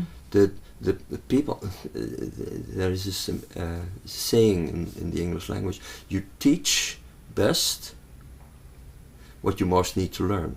Yeah. Okay, so that is why people who enjoy teaching remain teachers. Year after year after year, they teach the same stuff, but they enjoy the fun of the students understanding what they're talking about. Yeah. They have immense satisfaction because the gap between them and the students, between the older teacher and the younger students, is imaginary. Yeah. They are teaching themselves. Yeah. It's so satisfying. Yeah. So when I'm making love to a woman, I'm making love to myself. An aspect of yourself. This body. An aspect. If you identify with male, Yeah. then you're only half. Yeah. There's no male without female. It's a concept. Yeah. Okay, so you want to join the other half. Now, that's in theory that goes very well, but in practice it's deceptive, because you will start to manipulate one another. You will think, I'm the male and she is the female. Nah, you both have male-female characteristics, and you want to have a game, a dance, a play together in which you mirror one another, your male and female characteristics, your male dominance, power to decide and to move ahead and to lead the herd, and your female ability to be compassionate and to nourish and to nurture and to care. Yeah. You want to combine them. You want to have a dance in which you take one step forward and one step backward, and that's how you want to do your relationship. But the word relationship itself is already it's like consciousness, reality. All these words betray that they're mental concepts, they're abstractions. There is no such thing as a relationship, which you could buy or sell or whatever. It's an idea. Yeah. It's perhaps better to say, I am lovingly related to this person, that is how I relate to this person, than to say I have a relationship as if it is a thing. Yeah. You know, it isn't. It isn't. But that's how we go into the world. We make it into stuff. Huh? We try to make it things concrete. We deceive ourselves. This is a couch to sit on. Yeah, we deceive ourselves. Again, it's not bad to tell stories. You know, to tell fairy tales to one another. That's fine. The birds talk to each other. You know, the dogs bark. That's fine. But when we have unresolved problems, and we don't use our creative imagination to solve these unresolved problems, then we're not really good to ourselves. That's why it says. That's why it's written. Do not bear a grudge against the people of your nation, but love your neighbor as yourself. It's a basic thing. Love your neighbor. Come on. Don't judge yourself or judge the other. It will, in the end, it will end up as a war. Yeah. That's not what you want. No. You don't want to suffer. So Scripture doesn't talk about relationship. It talks about relating. How to relate to the animals, how to relate to the women, how to relate to the men, how to relate to your friends, how to relate to your animals. Relating. Because guess what? You and they together are one. Yeah. They hold you a mirror. You are related to them. So try to actively relate to them, behave towards them as somebody who is related. It's not, I am here and a tree whose oxygen, which is exhaust gas, the tree has an exhaust gas. We call it oxygen. We breathe, we inhale the exhaust gas of the tree. So the tree is our relative. Immediate relative. Yeah. Without him, we couldn't sit here for a minute. But we only call our blood relatives our relatives. Huh? It's because we think, we mistakenly think that we are separate, not only from each other, but also from nature, from the water which we drink, or from the fruit that we eat. We're not.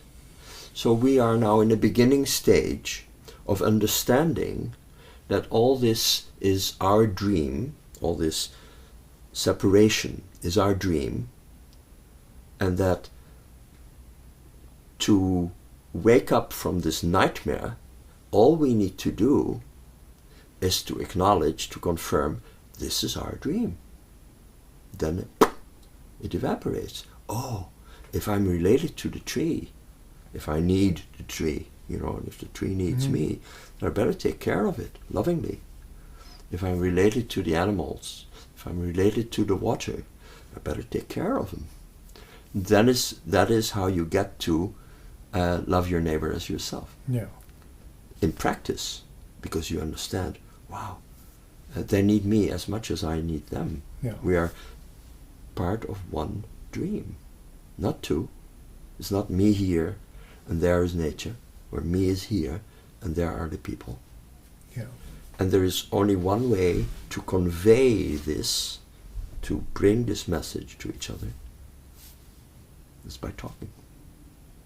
You can't sit here and say, I will meditate about it, I will think about it. No, you need to teach it.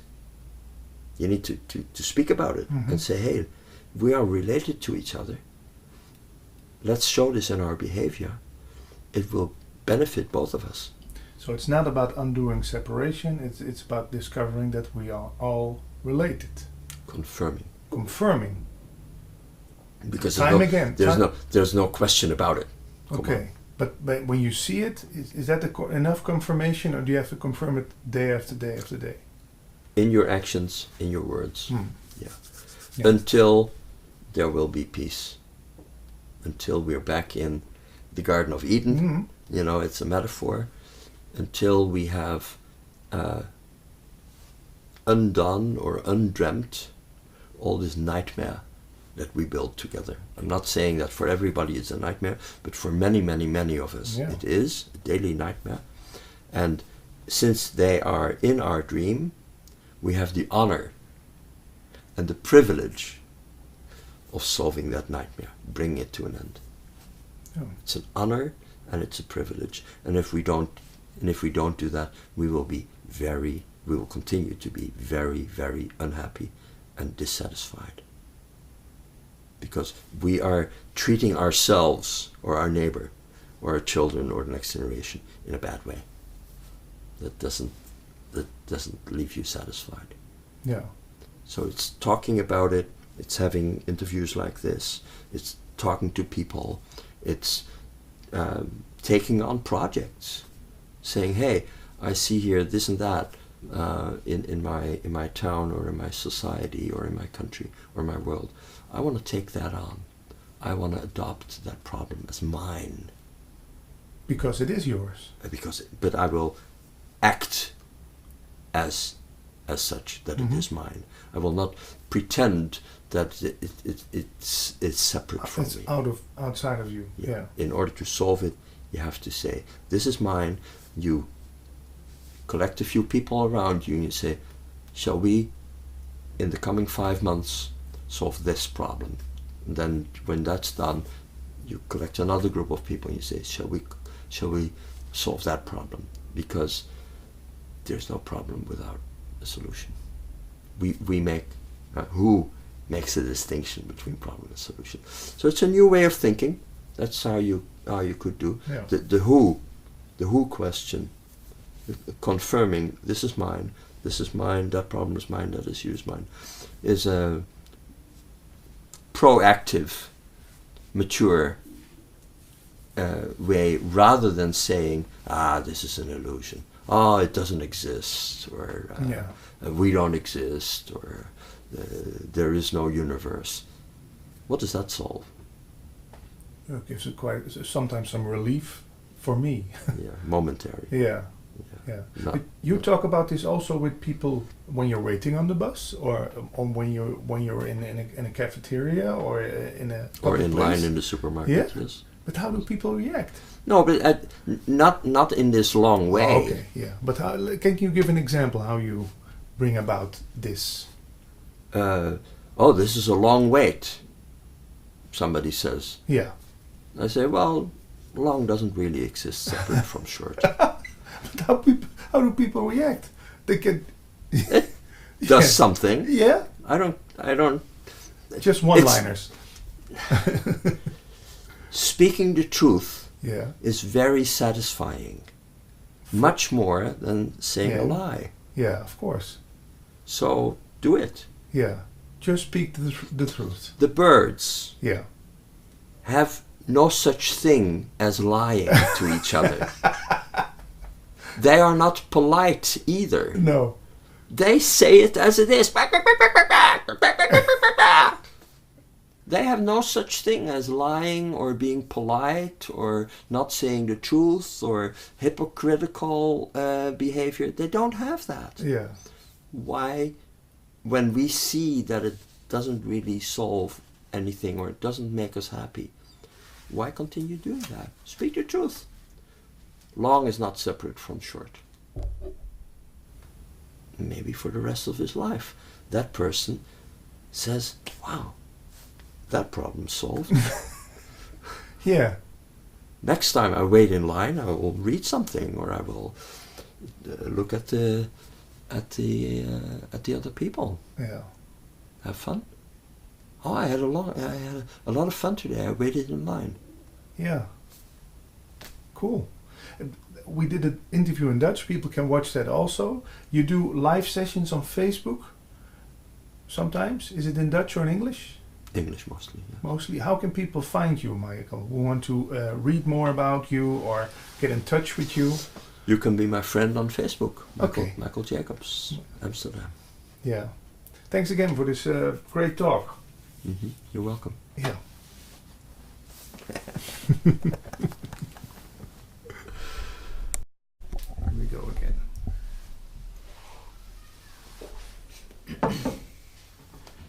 So,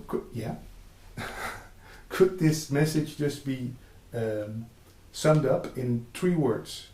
No, 4 words. There is no you. Which in a way would actually almost be too much. Too much So to there say. actually is no message. Yeah.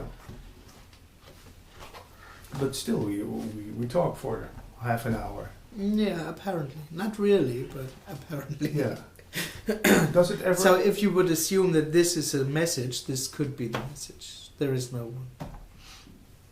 Does it ever bore you? Bore? Yeah. Not yet. Not yet. Is it still fresh and new talking about this? In that sense, always, of course. Because? That's, in a way, the natural reality. I mean, fresh and new is a little bit... I don't like that picture too much, but what is, just is whole and complete. And by being whole and by being everything, in a way, it's fresh. And always, like it's always new. But, yeah. So this is not like being born all the time. That you're born, Exactly, that's one could say so. Yeah. born into the moment.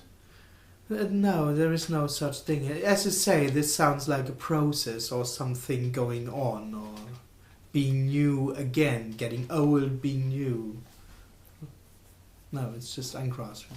It's Yeah. timeless. Timeless, basically. It's ungraspable.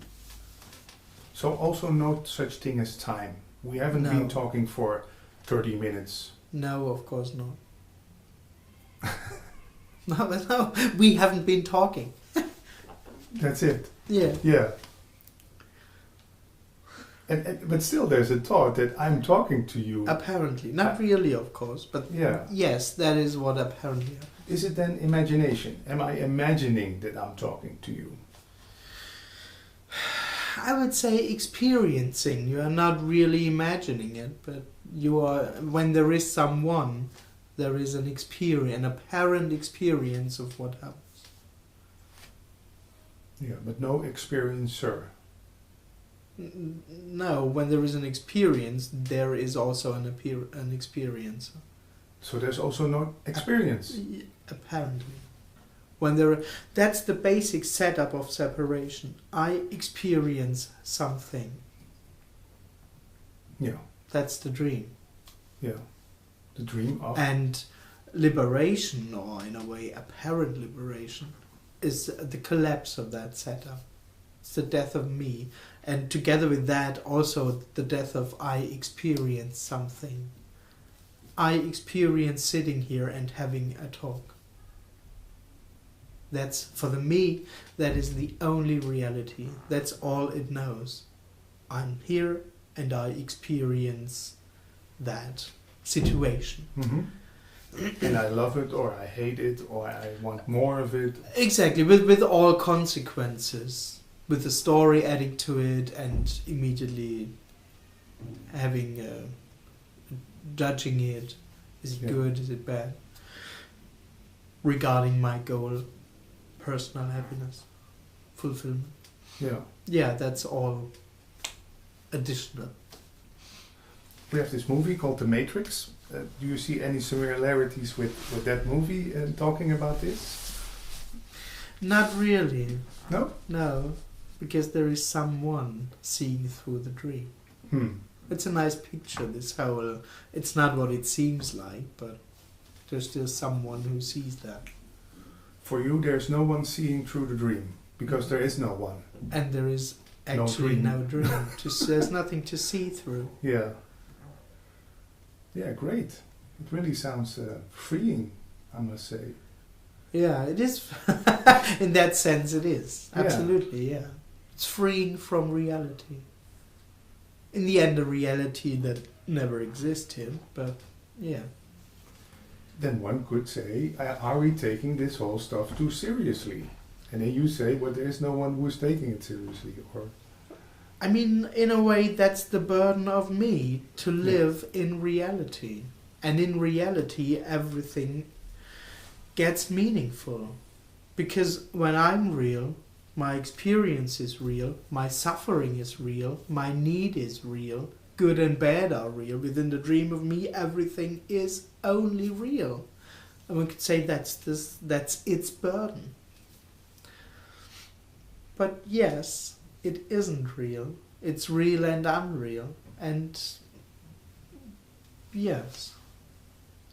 But there is no one to take it more lightly, you know.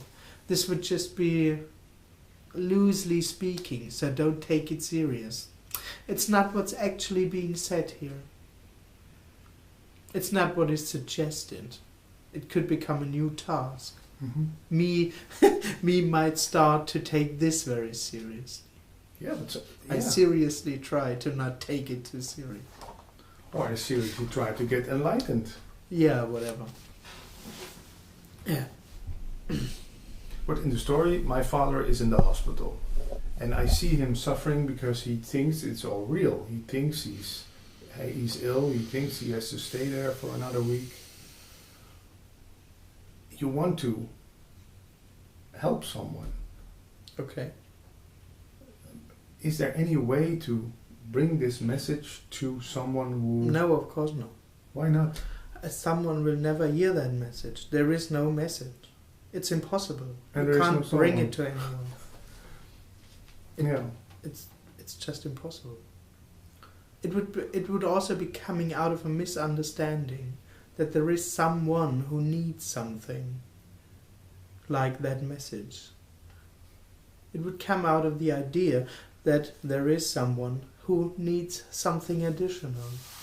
And in a way, this idea only can come out of the experience that there is someone who needs something additional. So this father being in a hospital, that's all, just use a word, perfect. That doesn't have to be anything changed about that. One could say so, yeah. And me trying to change it or to help him is also the story, but doesn't have any effect on... Oh, there can be an apparent effect, of course. But you wanting to change it, or you feeling about it as you feel, is as perfect as your father lying there. Mm-hmm. It's just no thing as that. But within the story, there can be an apparent effect. You make him laugh or not, but it all doesn't matter. It all already is it. Yeah. So Advaita is no medicine for the depressed or the you don't even call it Advaita, no. It's not a method, exactly. There Yeah. is no such thing as Advaita or non-duality, or that simply doesn't exist. There is no... It just doesn't exist. It's an idea that there is an issue, non-duality, and there is an issue, Advaita, and that there is an issue, separation. Yeah. No. It's a non-issue. Yeah, you still have to give it a name. Yeah. And any plans on traveling the world? And what do you give talks in Germany, but in Holland, also in England or America? Or? Yeah. Yeah? Yeah. And this is your full-time job, apparently. Yeah. Yeah. And what were you in the story before talking about this? Oh, I did a lot of stuff. I never learned a real profession. No? Because I stumbled into seeking very early, so there was no space. It's no space to learn a proper job. That's why I'm ending up like that. And I was working as a security man and courier driver, stuff like that. Yeah. Jobbing. And do you see yourself ever going back to that when this all stops? Could be. Yeah, it could be, Yeah. of course. There's no goal with this. No. No. No. So it also doesn't bother you how many people are coming to visit you this evening? No. Yeah, but for me sometimes, I don't know, this message seems so dear that you think, oh, I have to shout it out of the window to everybody. Yeah, there is an aspect to this, but not really. I don't have it actually. You never had it? Also not in the beginning? No. No. To be honest, I was surprised that for half a year no one came, but I know there wasn't a sense of. No. And I never had that. Does that mean never come back and say to you, well, look what you are doing here, that's all. Nobody's coming, stop it. You're crazy. There's not that narrative anymore. There is a functioning. There is also functioning thoughts or a functioning brain, but no one listening to it. So in that sense, yes, me doesn't come back. But there is a functioning going on that seems to be pretty personal. Of course. So there is a narrative that says you should get something to eat, or you should get some fresh air, or... Yes, apparently. Yeah. That's what apparently happened. That's what I mean. It's an apparently functioning human. Yeah. But you don't call that a me. No, of course not. That's the dream of me. But what changed then with the thing sitting over there? And nothing. Nothing really changed. No, like Tony sometimes says, no, bam, or Oh, I didn't have an event. it came gradually. One could say so. Or death was too subtle to notice. Would be another story to tell it. But in the end there was no event. I mean, that's the whole thing. That in death it turns out that there is nothing alive and there's nothing to die. So this whole end of me thing is something that has no reality. Those two aren't realities. Me and no me aren't two opposite realities. It's part of the dream of me that experiences itself as I'm something on my own. But that's a dream. There is nothing on its own, and there is nothing having an own reality. So in a way, that's the big surprise, that nothing changes. While me only lives in the dream of, for sure, something will have to change. Whatever it is, it can't be this. It has to be different. However it is, but it must be different. But the big surprise is no, absolutely not. That was the dream. So the change, let's say, the apparent shift from me to no me is absolutely illusory. You can't point it out. You can't put your finger on and say, oh, me died. This date on the calendar. In the story that sometimes happens, some Yeah. people have an apparent event, but it's apparent. It's not real. Because nothing is real. Because nothing is real, yes. And the whole presence of me is illusory. Nothing really goes away.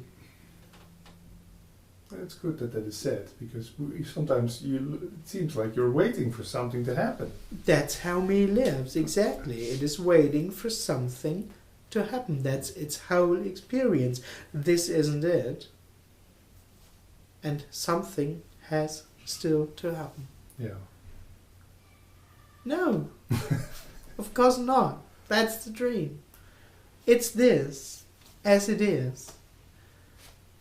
Like you are, like I am, like this is.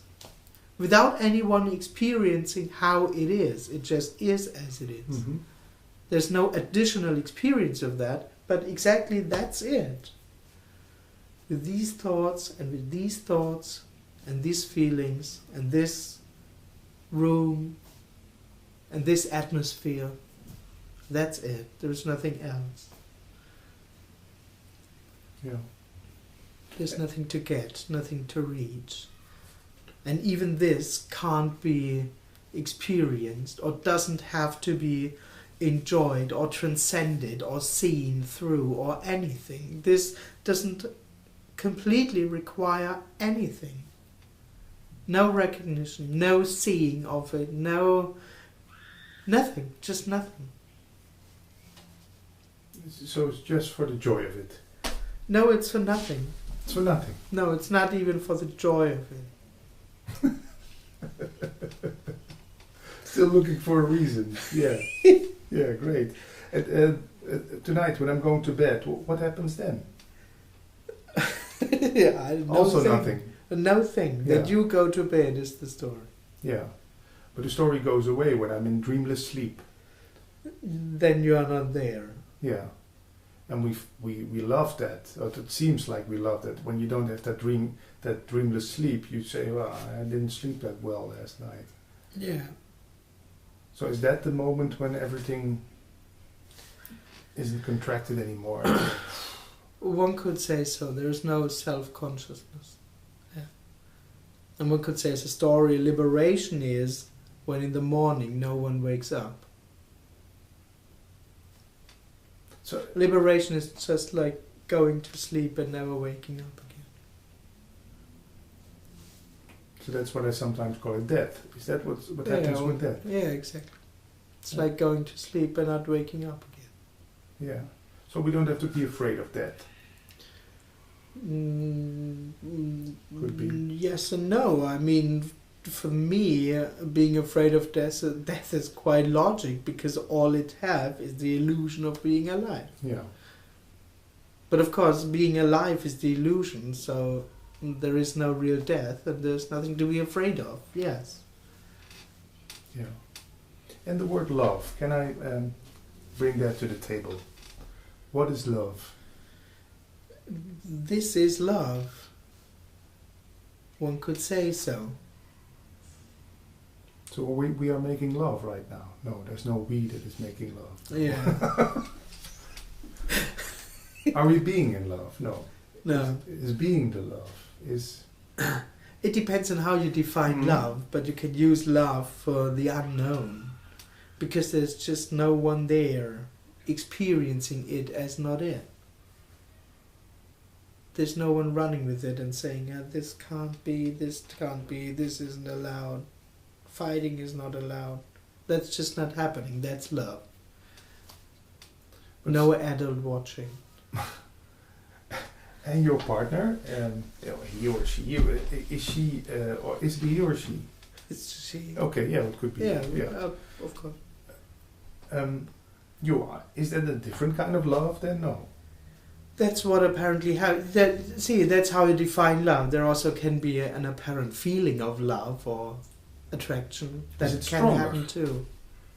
Are you stronger feeling that love when you're with her than now sitting with Oh, me? sometimes there's love and sometimes there are other feelings. I'm not living in a state of, I mean, me lives in a story about I'm in love with that person and things then I should always feel loving or something. No, You can be angry sometimes yes, apparently. and throw with things. It hardly happens. And is she also into this stuff? Kind of. Yeah, we met before actually. We met when we were seeking. So she's kind of familiar to him. And is it for someone visiting satsangs and so on, is it a good idea to find a partner in that circumstance, or is it just also a story? You don't know. But there's no one to choose. There's no right or wrong, or no good or bad. It can be everything. It can be pleasant, it can be unpleasant. But it doesn't matter. So someone visiting satsangs doesn't have to get involved with other. Sometimes a teacher told me, watch out with which people you get involved in your surroundings, because Which is bullshit. yeah, they can pull you back into the illusion of being someone. Okay. Yeah, no. Yeah. Why is that so BS? Oh, because it's just a complete story. It doesn't work that way. That you could choose to be with whom you are. And there are things that are better than other things, and that's just part of the dream, that you can create conditions that serve you, that you have to consciously be aware and attentive to not do the wrong things in order to fuck up your enlightenment. It's just or fuck it's up my bullshit. life. Yeah, but I mean that's the basic fear of I am. Yeah. If I don't do it right now, then I fuck up my whole future. Yeah. Or my future enlightenment. My future happiness, which is the only moment when I will be really happy. In the future. Not now. Yeah, of course not, because that's not it. In the experience of me, that's not it. Yeah. And being pulled back and all that stuff. As long as there is someone, me will live in the dream of things pull me back into me, which doesn't mean anything else than things destroy my good experience. Yeah. That's what's me working on, having good experiences, and it's constantly working on that by being watchful and conscious. I shouldn't meet that person. I should eat better. I should avoid that groups. I should avoid that feeling. I should avoid that thoughts. I should go there because of. That's the work, that's the struggle, the constant work of me to being attentive, to be consciously aware of doing the right things. Yeah. For nothing. It's all for nothing. It's completely useless. Yeah.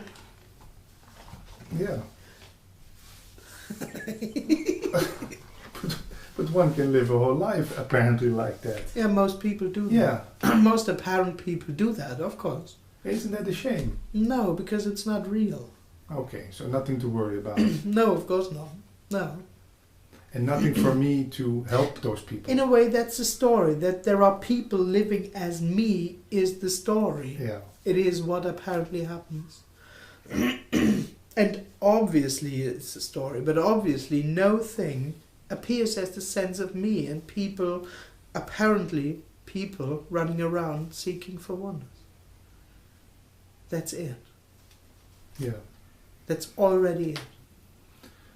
So me thinking that it would be nicer for those people to sit on the beach and enjoying a nice cocktail instead of worrying about the future is also Is what apparently happens, but when there is someone, this me will live in reality with that story, yeah. and apparently suffer from that. But that is what apparently happens, So and no one cares about that. there is no suffering. No, Never. of course not. No. Syria now, people getting bombs in the story, but in reality no suffering. Because there is no one in Syria. It's no thing as suffering. It's not good. It's not to make it good. Me would understand if there's no suffering, then they should actually all be running around dancing in joy. No, it still is as it is. Yeah. And it still is apparently painful. And apparently suffering, of course. Yeah. It's not making it good in the sense that the apparent me would long for. But it longs for goodness, meaning a state of goodness or an experience of goodness. But the critics would say we are now denying that there is suffering in Syria.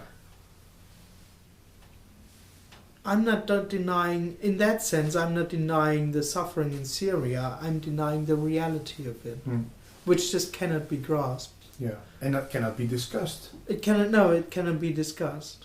No. And it's not supposed to make suffering less painful. It doesn't change anything. No.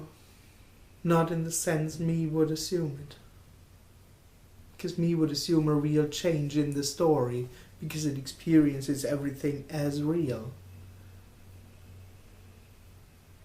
The apparent surprise is that it's not real, that it's not only real, and that it's in a way whole and complete, but as it is. It doesn't have to become good as the me would assume it, or as the me would need it. Yeah. But it's also not seeing people and saying to them, no, it's all good. Don't suffer. No, if suffering is what happens, that's what happens. And no one cares about it. But one of my plans could be I'm going to take an airplane and buy all of the books by Andreas and drop them in the cities of Syria. I'm serious. And that someone reads it and maybe it gives them relief. That is also bullshit. Beside the point. Yeah, of course you are free to buy a lot of books. From you. But it wouldn't change a thing, because there is no thing. Yeah, okay, yeah. And it's already... the change itself would be no thing. There may be an apparent change, but the apparent before, the change and the apparent after would all be no thing. It would never be a real better. Yeah. Still, you are a big fan of World War II documentaries and stuff. There is a story that's going around of some people. That's what apparently happens. Okay. I'm not a fan of it. I'm not seeking something in that. That just is what apparently happens. Mm-hmm. But the story is that there are some people in Auschwitz who came to this conclusion and then didn't suffer anymore. So still it brings me to me that I say we have to go to people who are in lifelong prisons just that they have the possibility to hear this message. There's no need for that, or No, no. no. So already again a me who's trying to create a better world that is not there. If there is someone doing that or thinking that this is the right thing to do, yes, then there is someone thinking, living in the dream of there being a world and good, and that this message is a real message that does good to people or not, yeah. Which isn't wrong, but it's would in that sense have nothing to do with the end of me. Yeah. It's I once heard someone say it's decorating your jail a little bit. Maybe a window, maybe some fresh air, but you're trying to help someone. Yes, that's what yeah, exactly. One could say so, which isn't right or wrong. Yeah. So Andreas is not trying to help people. He's not flying around the world trying to help people. No, because of course there are not. no people. No, of course not. No. And there is no Andreas flying around the world. That's exactly. Yeah. That's why I'm not trying to help. Yeah. In that sense, because I'm not even there. It's not coming out of another concept. Mm. It's not coming out of a new idea that not helping actually is the better help. No, it's just this whole energetic setup of there being two people and seeing someone who is separate and is suffering and needs help. This whole setup just isn't there. For no one. For no one, yeah, of course, it's, yes. Yeah, this is not, that doesn't imply only you, because there is no you. So it couldn't even imply that there's only a select club of people on the world who we call the enlightened, who are in this state or this acceptance or no. It's a universal rule we are talking about here. Yes and no. I'm the impression you're mixing up things, okay. because what apparently happens is a world where most people experience themselves as someone. As separate, yeah. Yes. Yeah. Which is also no one doing. There is no one really separate, but most people apparently have the experience to be someone. Oh yes, definitely. That's what apparently happens. Yeah. Yes, it's not real. The presence of me is nothing real. So that is not being denied. There are some teachers who say there is no you. That just forget about it. Yeah, there is no you, because the presence of me is illusory. Of course there is no you. But in that sense there is no general rule, because there is no general big happening going on. It's just simply ungraspable. Yeah, we can talk for hours and hours. Yeah, it still amazes me that it doesn't. You don't even have a watch. You don't look at your watch after half an hour and think, well, that was enough. I'm not going to say it one more time. You either get it or don't get it. Get out of the room. It's endless. It's not moving towards an end. Yeah, but it's not tiring you. Is that because there is no you who can get tired, or? It's just what happens. Yeah, it almost feels like jumping into emptiness, and not knowing if you're ever gonna land again. Yeah, one could say so. That's how it can feel for me, yeah. Quite scary, no? There is no ground. There is no end. And nothing to grasp onto. There's nothing to grasp, and there is no bottom. Me will never land. That's what me is looking for. A point, an end, an arriving. Something where I arrive at and I can count on.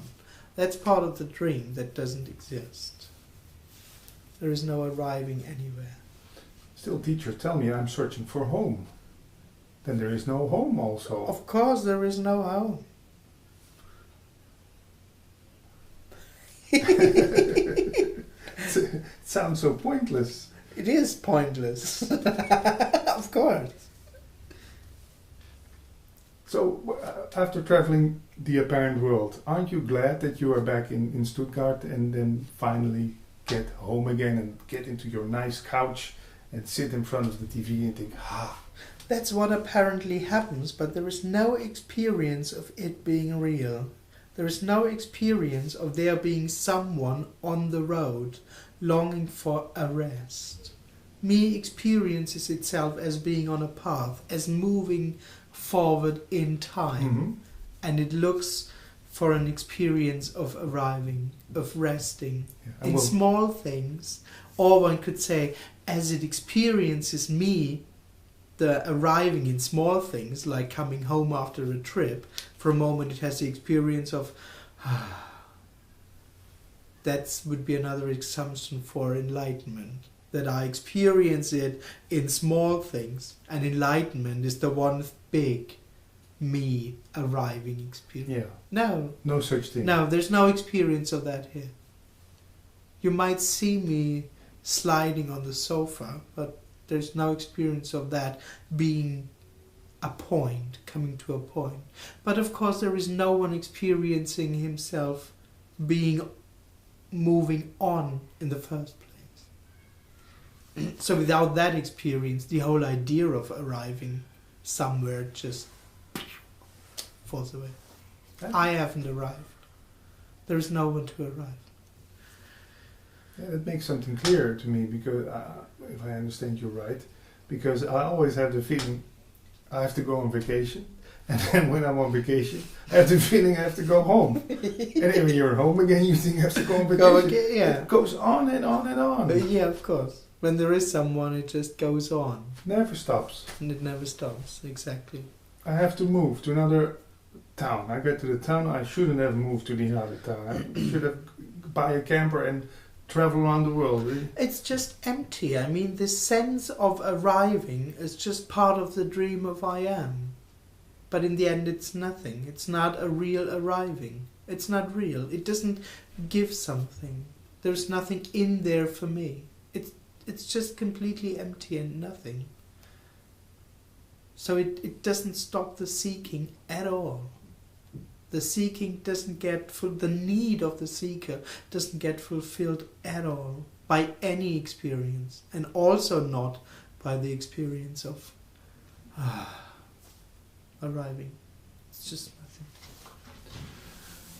One last question. Yeah. There are some people who they call satsang hoppers. They go from satsang to satsang to satsang to satsang to hear someone like you apparently tell this. Yeah. Because I now feel like I'm on vacation hearing you say this. So I could get addicted to this. Yes. To this that vibe that comes with you. Almost putting this in my face for an hour. Nothing wrong with that. Also. I don't. Be hopping satsangs or. No, I mean, me will live like that. And completely doesn't matter if it's seeking in that, so to speak. It seeks an experience, and it thinks, as long as there is someone, me will turn that in an experience and think, oh, I, to some degree, experienced that freedom. I experienced the letting go. Yeah. So, yeah, it might come back here and seek here. But as long as there is someone, there will be a seeking setup, and it completely doesn't matter. But why should people then come and visit you a second time? Oh, no one should. Most people just don't have another chance. Because they didn't listen right? Or No, because they don't decide. They don't decide? No one decides to come here or not.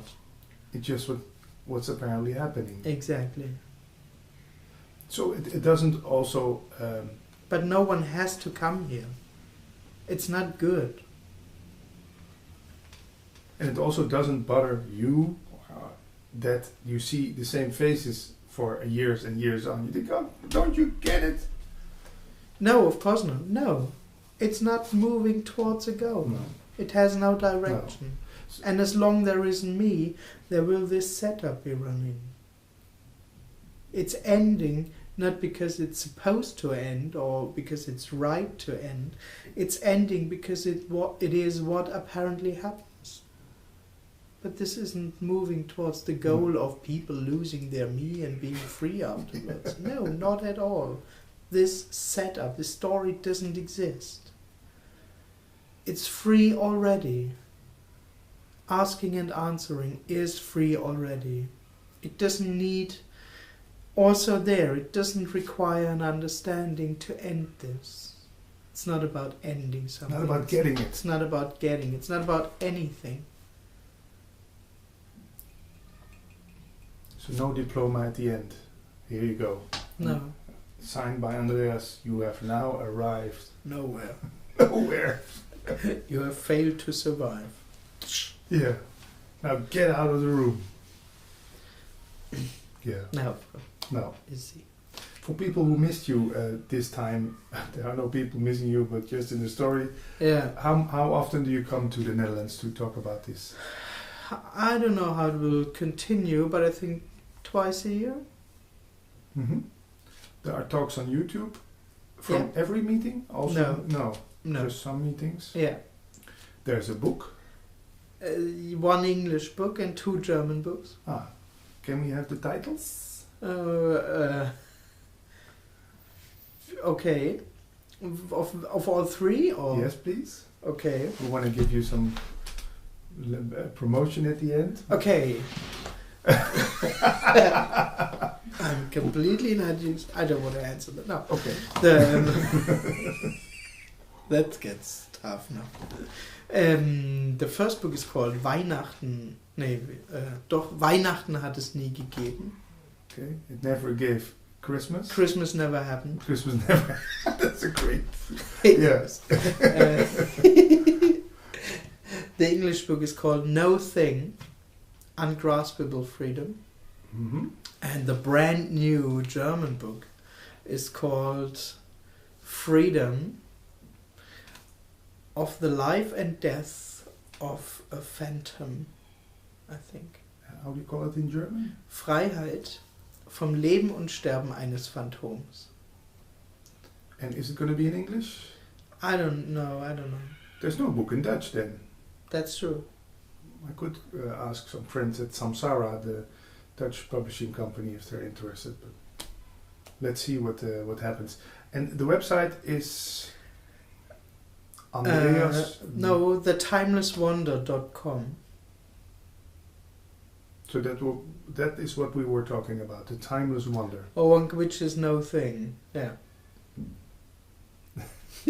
Yes, this is the timeless one. Yeah. Which is no thing. Yeah. Do you do these one-on-one talks with people or only in groups? Oh, if people ask, Skype? we can meet. Yeah, Skype. Yeah. Is it expensive? It's basically, it's for free actually. Oh. Yeah. So now I feel obliged to put some... I didn't even bring a gift. Yeah, I mean... Well, I think I have a gift in the car for you. I guess it's no drugs, anyway. You could think we're in Amsterdam. I brought a little bag of weed for you, but that's not... Yeah. Anything you want to add? No, actually not. Okay. No. Thanks for this great talk, Andreas. Hey, thanks too. Liebe Grüße. And thank you. Thank you. Dankeschön. Sitting here with my dear friend Erwin Peters. We did a first talk in Dutch and now a second talk in English to talk about a lot of things, but I guess it will be mostly about our shared passion, radio. Yes, radio. Can you tell us something about your background? When did you when did the radio virus get into your system? I think it was there all along. When I was a child, I loved to listen to the radio, but in a different way than the most DJs I know. They had a lot of examples and they wanted to be them. I was just intrigued by the subjects, the feel of certain shows. And when I was like 8 or 9, I think every DJ shared this history, is that I had a tape deck, a tape recorder, cassette recorder, and I made my own radio shows when I was 8, 9. And listened to the radio at 9 on Friday night. You had Radio Veronica's mini mix, Ben Liebrand as a master mixer, and great shows. But there were a lot of different shows. Everything that intrigued me or I had a certain feel to it that I listened to, not as a particular host, as an on-air talent, but just what got to me, what I found intriguing, or I learned something from it, and it could be anything. And when was the first time you went officially on air? What was your age then?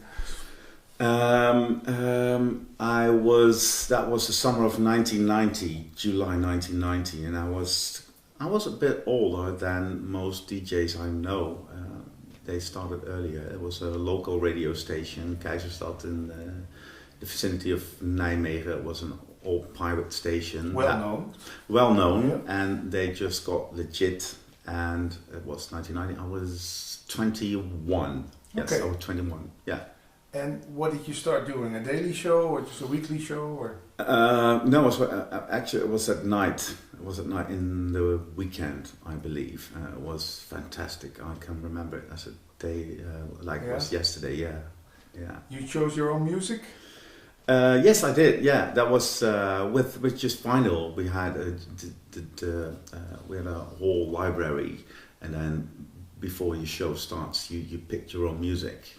That was great. Yeah. That was great, yeah. Was it a certain kind of format? Was it only dance music or pop rock? There wasn't really a format. There was you were supposed to pick your own music. And the people who worked there, it's funny that you say that, because I can't remember that I got directions about, okay, this is our radio station. We played this and we played that. I think everyone that worked there, they chose their music, their repertoire, just from their gut, and so did I. But we had the same. There was something that really united us. That the people who worked there, they belonged there, and so there was this common sense, feel of what was supposed to be on air. Yeah. But there were no restrictions whatsoever. No restrictions. Just everything was up to the on-air talent, the DJ. Just pick your music. When did you start earning money with your passion? That was 1992, I believe. I did a lunch show between 12 and 2 called Sandwich. And Sandwich, yeah. And I did that for quite a bit, and then all of a sudden that local radio stations, they weren't allowed to have commercials. But later on, and that was in 1992, it was allowed, and then I started to earn my first salary. Yeah. I believe it was 700 guilders a month. Yeah. And I didn't care about money. No. If they told me that I had to bring money, I would have done that too. Yeah. It was the first money that I got. Yeah. Were you already playing music in clubs then? I did that before I was on the radio. Oh, okay. I did that in elementary school when I was like 10. There was this opportunity after some seminar, I don't know, that was there was a play and we all went there, and after that there was this DJ booth and there was this and they asked if someone would like to play the music, and I was pick me. So something sparked in you. Exactly, and I did that in Arnhem. There was this club I played in, a bar I started, and then in a discotheque that was in Arnhem also. So that was already in my life. Well, what is for you the big difference between playing music in clubs and radio? The first thing that comes to mind for me is on radio you don't see your audience, you don't get that immediate feedback. What are more differences about playing for a crowd and making radio? Essentially, basically, there is not much difference because the origin of what you do is who you are. If I still play in clubs a lot, and if I would try to do it out of my head in a formula kind of way, then I wouldn't know what to play. There were a lot of gigs I did for the money or where I didn't feel the passion. And then I had to choose the songs from my past experience. Yeah. But then it would be just a rational thing to do, and then it wouldn't come across. And same as with radio. If it's not really you, then it's not really engaging. And so if I play in a club or on the radio. On the radio, you don't choose your own music, but your whole personality, you can't hide behind the music. If you play in a club, you can hide behind music, but on the radio, you have to show your personality. Otherwise, you get, the train conductor that, calls the stations. So it's easier to hide behind the music when you play in a club. Yeah. Maybe it's interesting first to say that you're now not DJing more at radio but in clubs, and you are a radio coach. You coach new talent. All talent. It doesn't matter. It doesn't matter. It's funny because I regularly talk to all the colleagues of mine from radio station that you and I both worked at, and they'll say, "Oh well, I'm not really a customer. I'm too old." Blah blah blah. And when you talk with them, they talk about, okay, I have to do it right because of the rates, listeners' rates, and I have to be careful not to say this or that, blah blah blah. And then I talk to them about, but how does it make you feel if you have that in the back of your mind when you're doing a radio show, that you have to take into account what management says, or what the listeners rates, or there's a lot of fear. And it makes it more like a tunnel vision. You don't get more creative when you think that way. When you are in that state of mind, everything becomes very contrived. It becomes very not more creative. Yeah. And when I talk to him, that what's your effect on the listeners' rates? It's you are just a fraction. You don't control marketing. You don't control your own music. You don't have a say in what your competition does. So in a matter of fact, you don't have any control. The only control you have is what you do. Yeah. And they say, oh yeah, right. Yeah, that's a good point. And then I ask them, well, how would that feel with that in the back of your mind? Wouldn't that give a lot more room, a lot more space to do your own creative thing? Yeah. And those are the people who say, you don't have a client in me because I'm too old. Yeah. But that, in that effect, it's a coaching session without them knowing that it's a It doesn't matter. People, new talent, old talent, everyone could use kind of mirror or putting things into perspective. If it's me, a coach, or just a good friend. And isn't that the task of the program manager, to tell you that you don't have to worry about ratings, you don't have to worry about marketing, just do your own thing? In an ideal world, it would be. Yeah. But nowadays, like, program managers are more corporate-like, and although they may be in love with radio, but it's a different skill to bring out the best in people. To really understand how a creative process works. For a lot of people, that is not in their system, and they're more corporate. They're thinking about GRPs. They are thinking about, you know, and in the end of the line, how much listeners do, you know, are listening, and how marketing works, and they're not really involved in talent management. What do I have to do? What can I do to give my employees, the on-air talents, every space and every chance to develop their creativity and be as effective as they can be on radio, you know, because they are their approach is different. Not everyone sees it. It's not a bad thing, but a good program manager would realize that he doesn't have the skills, or he has to bring external expertise to really get that process going and really bring something to the people who work there, to excite them and to give them space, to motivate them, and not try to control everything. The first thing that happens when you try to control creative people, creative process, is that, you know, it's finished. You're done. Because my experience is that most on-air talents, most DJs are, well, insecure, you know, because it's really personal what you do on the radio. If someone criticizes you and it's your boss, then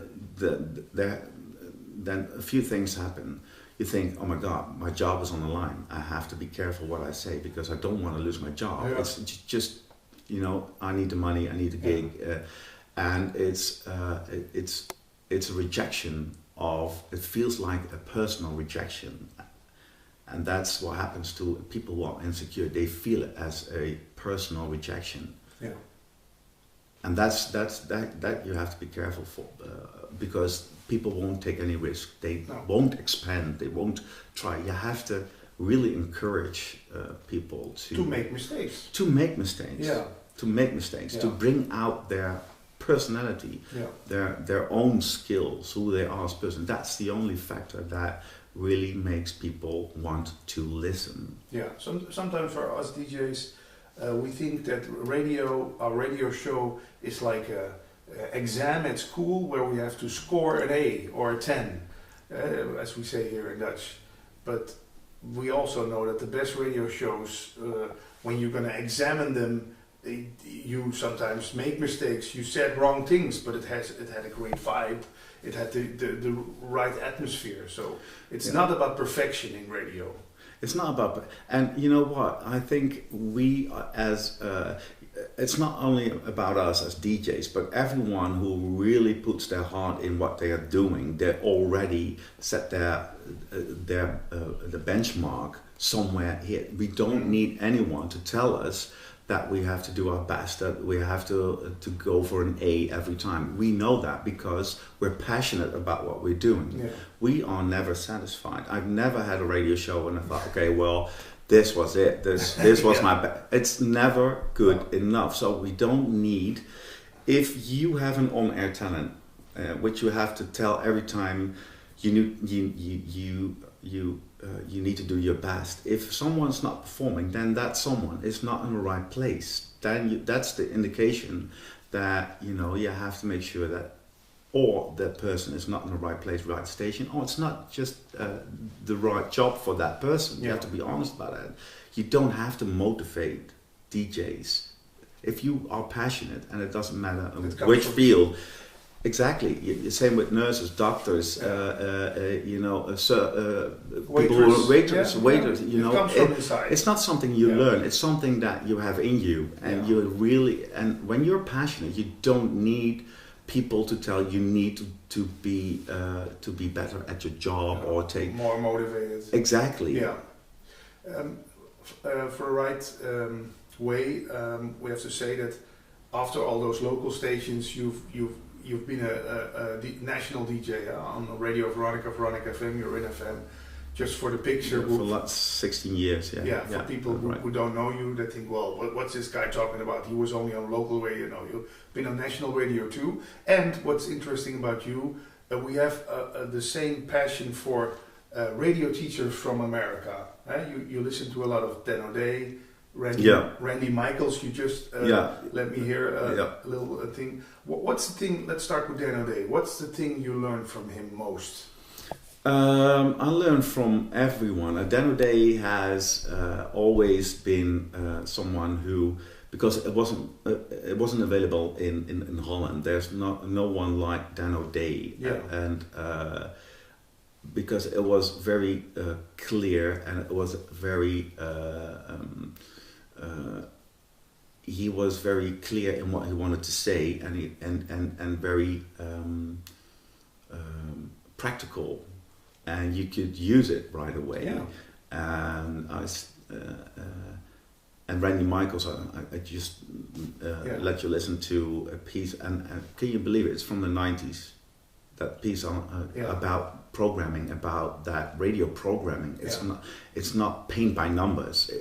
It's no formula, and it's an art. It's an art, and you have to have people, especially program managers, CEOs, who are really confident about themselves and give people the space and not try to control anything. It's not paint by numbers. It's not music research and this is a good song. And it's not.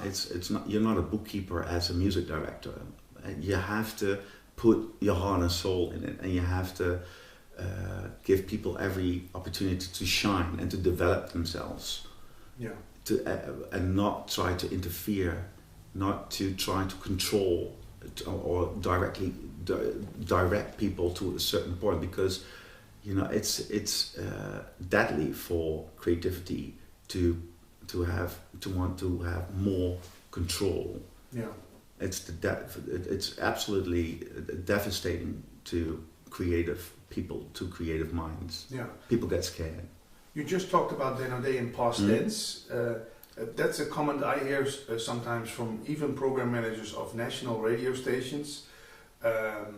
I say, well, Dan O'Day once said this about it. They say, well, Dan O'Day, that was then. It's now 2017. But you and I can imagine, think those things from the 90s and the zeros, they still apply to now. Exactly. Funny that you say that, because there is the last few years, I didn't really follow Dan O'Day. I'm still subscribed to his email, but funny that you brought that up, because the last 2-3 weeks I'm on YouTube. There are some clips from him, and I started listening again. And if you listen closely, that everything he says is what I believe is true. It's the essence. He talks about people. He's talking about passion. Everything he says is about what the starting point must be, and that is that you are aware what you are doing, and that you bring in that the most important thing for radio is the human factor of authenticity. It's the most important thing. That's the thing that binds us as people. Otherwise, music is just music, and a DJ is someone who changes his voice. He funny that he used it as an example that, we're talking like this, but why should I? Oh, wait a minute! I have to be on air now, and I'm talking like this. And it's so funny, because it's true. It's you put on a voice. You put on a voice and an act. As in, oh, now I have to be the DJ, and now I have to talk, say something funny, and it doesn't work that way. What is the thing that really gets to us? What really makes us feel something? That is authenticity. If I am sincere and I tell you something, it doesn't matter how long you talk on the radio, but if it's real, and if it's authentic, and if you have a point in what you're saying, and it's coming from you within, then nobody gives a damn how long you talk. It doesn't make sense to say, 20 seconds, that's the max. And no, it's not about that. It's about what you say and how you say it, and if you mean it. And you can't make mistakes. If I would make a lot of mistakes in a talk, in what I would say, people don't hear the mistake. People forgive you because what you say is real. They don't hear the mistakes. They don't hear that you mispronounce some things, or that they are interested in what you say and how you say it, because it's real. You can't make mistakes. You can't. You can't.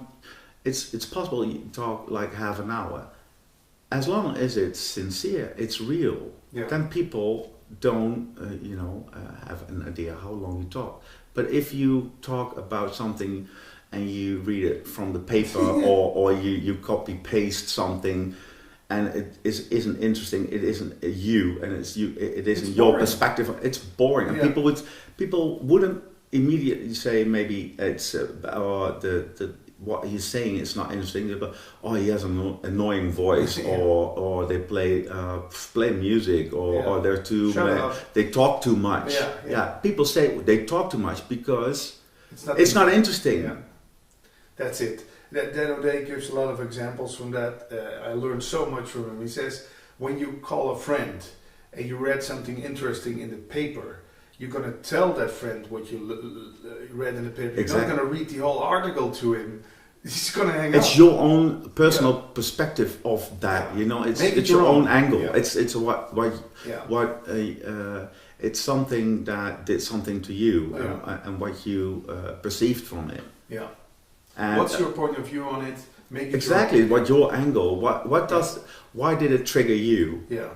What element, and then you start immediately become passionate about it, and from that passion, people have this internal, I call it the bullshit meter. If you hear someone talk about something, you immediately bullshit or not, and you start to zone out. You don't. He talks about something that he doesn't know a shit about. Or something like that, and he sounds like it, did you hear that about this guy? It's about your own perspective. It was so. Why does it trigger you? Yeah. About Dan O'Day, I think he is misperceived a lot of times, because people thought, and I did that too. Dan O'Day says about writing radio comedy as point 1, 2, 3, it has this, and what I did and what I thought was, if I apply that system, then I will be successful. That's how it works. Now it's the essence. It's your essence, and then take those concepts and make them then your own, but first you have to be in total comfort with who you are. A lot of DJs think, okay, well, a DJ has to be funny, has to have a good voice, has to be interesting, blah blah blah, and then you get all those elements and then apply things, then you're going to apply, you have to be funny. Well, if you're not really that funny, don't do it. Yeah. But people don't know their own talents, their own skills, because everything you do, if you do something that comes natural, you not tend to think, oh, that's special, because if you do something naturally, it doesn't have any value, because I don't have to do anything for it. Yeah. So it can't be special. Yeah. It cannot be something that would set me apart from other DJs. It has no value. Yeah. If I can do it like this, and I don't have to put in any effort, then everyone can do it. Yeah.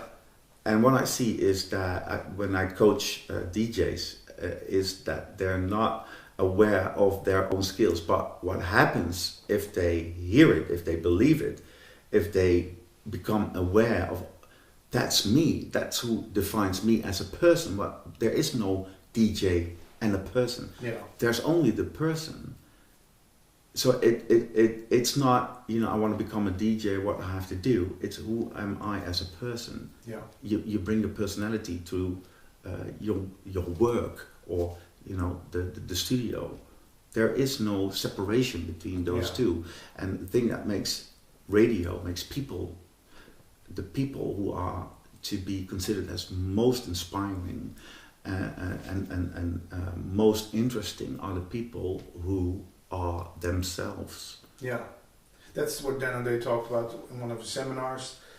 you can easily take someone from the corridors, or how do you call it, someone who works internally at the radio station who is interesting to learn radio skills, than someone from radio to be interesting. Exactly. I couldn't. Yeah. That's a great quote, because it's. Yeah, I totally agree. Yeah. I totally agree. There's a radio station in Holland. It's called Phonics, and what they do, I think is brilliant and logical, is that they search for their new on-air talents, for the new DJs. They look for DJs in their audience, in their listeners, and I think it's brilliant, because you have people who are passionate about what they hear. They feel connected to the radio station, because it's a radio station that has a lot of passion and vision, and they do it not because they make the money, but because they believe in it. Yeah. So the listeners, they feel attracted to that, and they have those selection days, and they get wonderful DJs who don't know anything about radio skills or teasing or GRPs, but you can teach them, not too much. You have to keep their authenticity, but you can teach certain things and make them aware how it works, and. Yeah. But then still keep their authenticity and still keep them interesting. It's brilliant. You get wonderful things. That's. But what you say, it's true. You know? One more thing about Dan, and then we talk about other stuff. Otherwise, it will look like a commercial for him. But I learned so much